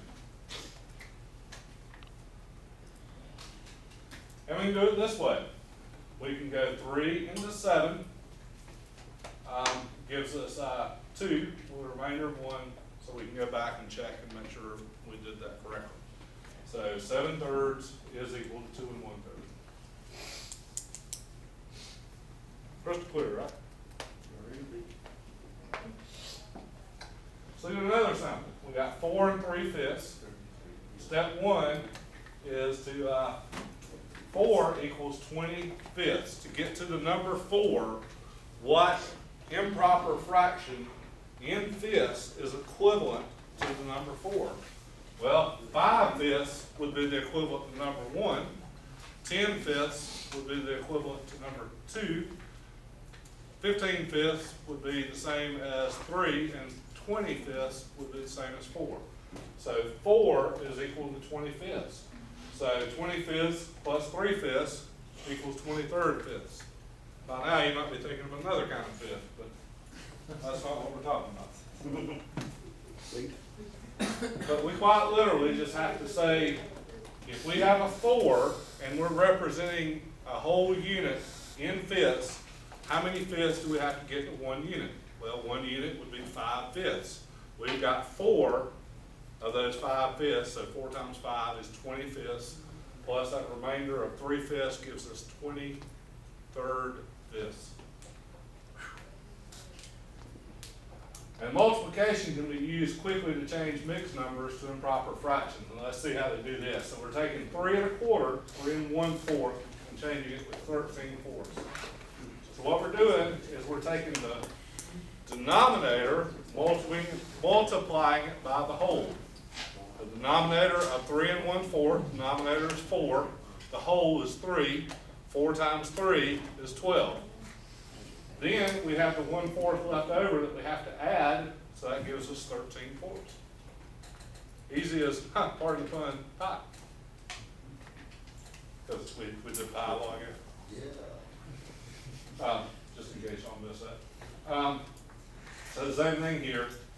3 times 4 is 12, 12 plus 1 is 13, so we just add that together and we get the 13/4. So just the same way of doing what we've already talked about. All right, so I'm going to give you a second to work that one. Remember, it's whole number times denominator plus the remaining part of the fraction beyond the whole number. So, give me just a second. So what is the whole number times the denominator? 6 times 5, the whole number which is 6, denominator which is 5, is 30.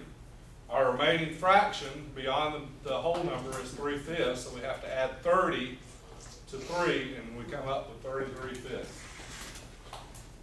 There you go. Step by step. All right, give me just a moment to do that one. Change that mixed number to a 1940. proper fraction. Last one. Last one. Last one, all right? Talk about how we did that. The whole number times the denominator. 4 times 4 is 16. We add that 16 to the 3, 19. We retain that denominator, 19/4. The last one. All right, how about that mixed number? Yep, we take the whole number, multiply it by the denominator. 1 times 9 is 9. 9 plus 7 is 16. We retain that denominator, 16 over 9. All right, so now we're gonna do some reduction. I was gonna say we were gonna reduce, and I was trying to say reduction. Too many of them fists while ago, wasn't Yeah, it must be them fists. I'm so glad all this is on video. So all you out there, free entertainment. So take a look at this fraction. We've got it divided into fourths. Now we've got 2 fourths here, and we literally have 2 out of 4 pieces, but that can be reduced. And of course, we automatically know that one. It's what? 1/2. It's a no-brainer. We may get in some cases where it's not so much. But 2/4 is actually 1/2. We can literally say we've got a light green section and a dark green section. We have one of those 2 sections. And, but again, we want to reduce it down to its lowest common terms. So if we divide both sides, remember, whatever we do to one side or one part of a fraction, we've got to do to the other. So if we have 2 over 4, if I change this number by some factor and change this number by some factor, I'm not changing anything but the values. I'm still keeping the representation the same. So if I divide it by 2 over 2, 2 divided by 2 gives us 1, 4 divided by 2 gives us 2. So 2/4 and 1/2 are the same. They're just expressed in different ways. We're lowering that fraction to its lowest terms. So again, they're equivalents, they're just expressed a little bit differently. Oh, still out there. All right, so same way with 3/9. If we divide both sides by 3, we divide 3 by 3, we get 1. We divide 9 by 3, we get 3. So 3/9 is the same as 1/3. And if we express that in some form we can understand, like a tic-tac-toe board or the Brady Bunch thing here. We've got 1, 2, 3. We've got 3 9s. But really, this was 1/3.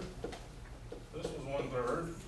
And this was 1/3. So that same 3 9s is also equivalent to 1/3. So we can actually see that visually. And again, you can see it. It helps you. It helps me understand it anyway.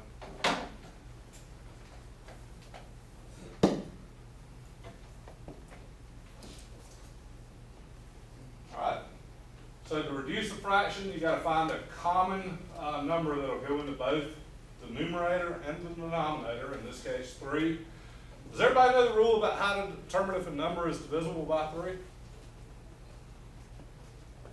I can tell you a quick method if you're ever out there trying to reduce some of these fractions. Let's take this number right here. 785. Is that number divisible by 3?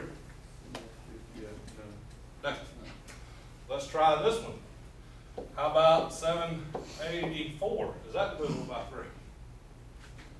Nope. But how about 783? It's divisible by 3. 786 is 2, right? Yeah. You know why I know that though, without even doing the math? 3, 6, 9. 7 plus 8 is 15 plus 5 equals 20. 20 is not divisible by 3. 7 plus 8 plus 4 is 19. 19 is not divisible by 3. But 7 plus 8 plus 3 is equal to 18. 18 divided is divisible by 3, therefore 783 is divisible by 3. And that always works. So if you ever need to know if a number is divisible by 3 exactly, add up the numbers in that number. If that number is divisible by 3, then that larger number is divisible by 3. That was free. Didn't cost you anything. Alright, so let's look at this example. Notice that the numerator and denominator can be divided easily by the numbers 2, 3, and 6. So which one we want to use logically? 6. The larger the number that we know they're both divisible by. But we can start with 2. If we do 2, what would we arrive at? 3 ninths. And then we go, well, 3 ninths can be reduced. What's our next number? 3. So we divided it by 3 over 3. 1/3, and we arrive at the same answer ultimately, but if we knew 6 already, then we can get to it on the shortcut route. Well, what we ultimately did was we divided it by 2, then we divided it by 3, and then we ultimately divided it by 6. So again, you can go that route. If you can't find it mathematically in your head, easily to start with.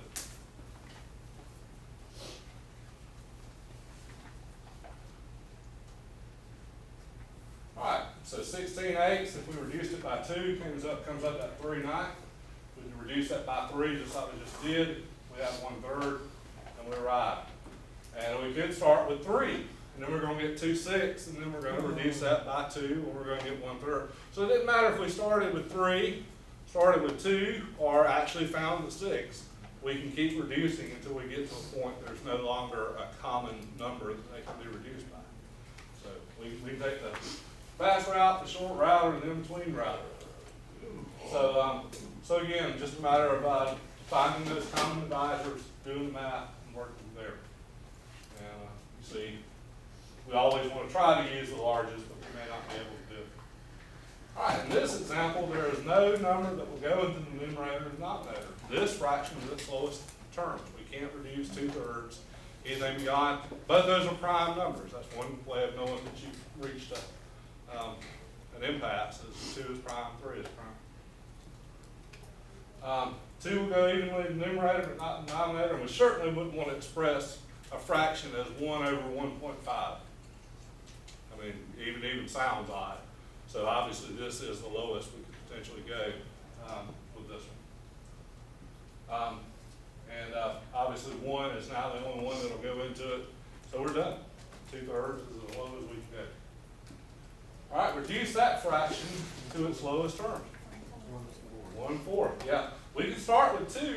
We can say 2 and 4 is 2, 2 and 16 is 8, and 2 eighths is up there, but we're still not at our lowest terms, because we can still divide 2 by 2 and get 1. We can divide 8 by 2 and get 4, so we can get it all the way down to 1/4. Even if we couldn't do it by 4s to begin with, we can do it by 2s 2 different times and still arrive at this answer. All right, how about this fraction? 6/24. 1/4. Now, using that rule, we know it is at least divisible by 3. And if it's divisible by 3, the next question is it divisible by 6? So 6 will go into 6 one time, 6 will go into 24 4 times, so 1/4 is the answer. But what if we started with 3? We knew it was 3. 3 into 6 gives us 2. 3 into 24 gives us 8. We would have 2 over 8, and then we go, hey, both those are even numbers. They're divisible by 2. 2 goes into 2 one time, 2 goes into 8 4 times, back again to 1/4.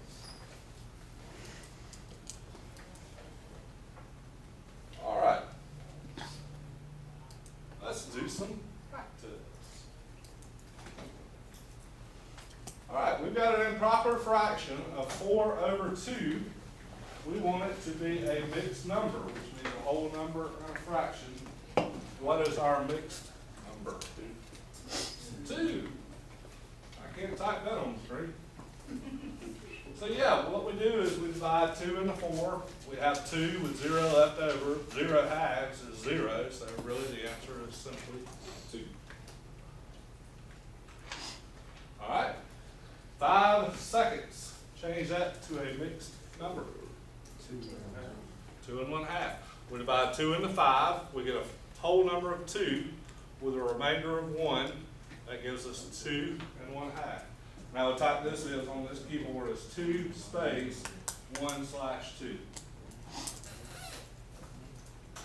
All right. Change this improper fraction to a mixed number, 11/4. 2 3/4. 4 into 11 goes twice. That leaves us a remainder of 3. 2 as the whole number, 3/4 as the remainder. I'll express that. Let's work that one, just so everybody can see it. We got 11. Let's try it one more time. We've got essentially 11 divided by 4, right? 11/4. Fraction expressed. So we've got to divide 4 into 11. How many times will 4 go into 11? 2. That gives us 8. That gives us a remainder of 3. 2 is our whole number.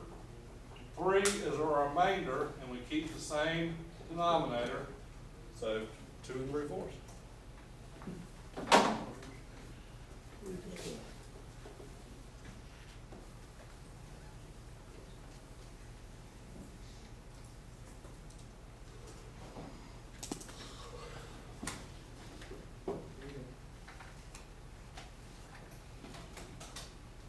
Okay.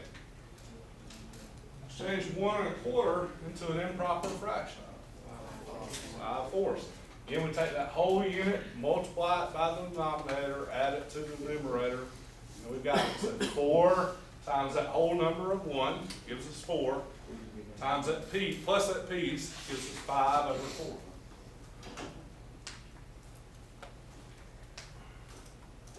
And if you think about it, especially on that previous, that works real well when we think about measuring with a tape measure.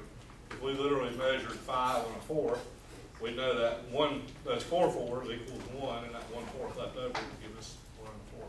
So if you think about it in tape measure terms, it's pretty simple. All right, change that one to an improper fraction. 11/3. Take that denominator, multiply it times our whole number. 3 times 3, 9, plus that numerator, 11 over the same denominator, 11/3.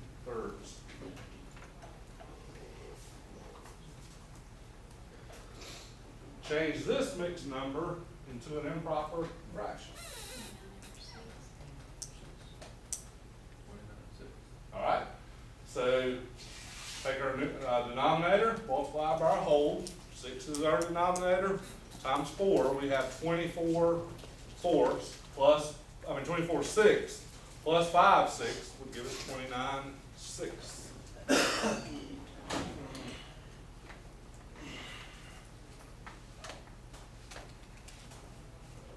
All right, how about that fraction? 1/2. We can kind of look at them. 4 8s, 2 4s, 1/2. So if we divide it by 4 to begin with, divide 4 into 4, we get 1. Divide 4 into 8, we get 2, 1/2.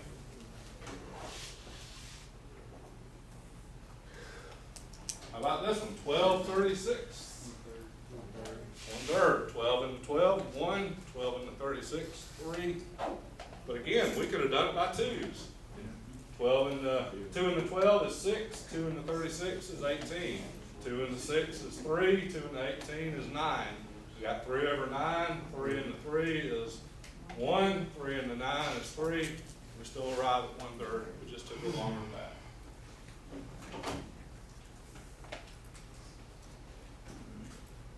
Reduce this fraction.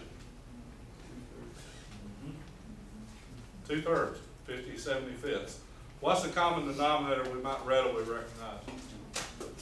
Might recognize 25, we might recognize 5. So 5 goes into 50 10 times, 5 goes into 75 15 times. We're 10 over 15. We'll go, wait a minute. 10 is divided by 5, 15 is divisible by 5, so 5 into 10 gives us 2, 5 into 15 gives us 3. Again, we arrived at 2/3, whether we need 5 or 25, we got there. And last but not least, kind of a tricky question. 2. Yeah, we divide 25 into 50, that gives us 2. There's nothing left. 2.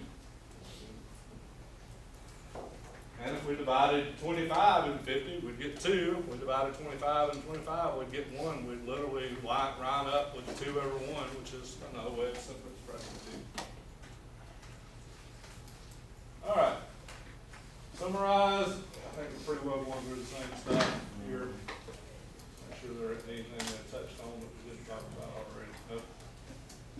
Quiz time. What type of number does an improper fraction represent? A.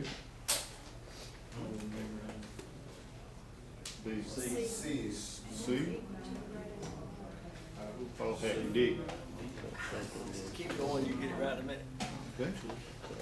E, all the It's a little above. bit of a curveball. Well, an improper fraction is another way of expressing a mixed number, right? It's definitely not a number less than 1, so you rule out B. A number equal to or greater than 1. I have a little trouble with the equal to part of that one. But I guess it could be 5/5 could be considered an improper fraction. So yeah, maybe that would be a whole number and a fraction. C is a mixed Yeah, fraction. All right, so let's see. So we're saying C. Yes. Take C. Take C. I'm leaning toward D. We'll see. All right. What is the name of the bottom number in a fraction? Denominator. I'm with you there. I'm still not sure about that first one. I really don't know. I mean, I'm not. What is the top number in a fraction? Numerator. Numerator. Which number is the proper fraction? A, 1/3. What is B? Improper. What is C? Mixed. Mixed number. What is D? Screwed up. It is a improper fraction that can ultimately be a whole number, right? It would actually be 4, right? Yeah. So, this is our problem. What type of number is a mixed number? Wow, I think we've seen this. We're either gonna get it right twice or blow it twice. Which one we want? We're Mixed gonna number do is this time? D, a whole number and a fraction. Alright. This is one of those things when you know the answer, you're glad to see the same question twice, but when you're not absolutely sure, you're like, dang, how did I end up going over twice? What type of fraction is 1 3/4? Mixed. Mixed.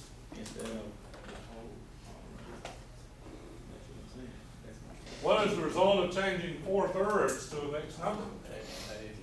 Hey, 1 1/3. 3 goes into 4 one time, it has a remainder of 1, so 1 1/3.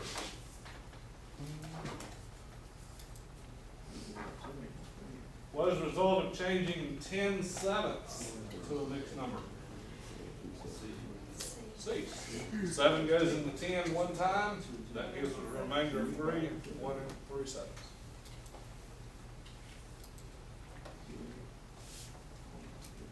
Two fourths to its lowest term. 1/2. Goes by 2, becomes 1/2. 3 2/3 to an improper fraction. Multiply the whole number by the denominator, which is 9, add it to the numerator, which is 2, 11 3rds. What do we make? Good, y'all were right. You want me to quit quiz on that one? That is absolutely right. Very good. All right, what questions do we have before breaking out of here? Go back to the end of the half. I gave you the answer. Just run it. explain. The 1/2 cancel out and you got 4 whole. Answer's 28. All right, it's a rate question. We automatically want to say if a hen and a half lays an egg and a half in a day and a half, then a hen lays an egg in a day, right? But no, a hen lays an egg in a day and a half. The half a hen lays an egg in a day and a half. The rate is a hen and a half lays an egg and a half in a day and a half.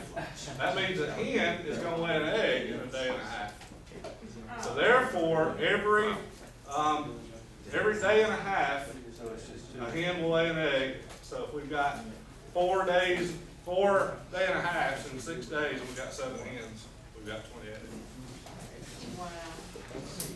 Rate has a little bit of a different concept. Since we're in fractions, I thought I'd throw that in there. You can take that home to your kids tonight. Hey, Johnny. That's for that. But you can have some, then you can remember this place. 10 or 12 years from now, you'll blow their real mind. Because they'll be all in Common Core or whatever follows it. I got nothing left. They won't know what to do. All right, we're dismissed in the morning at 2 o'clock. I seriously doubt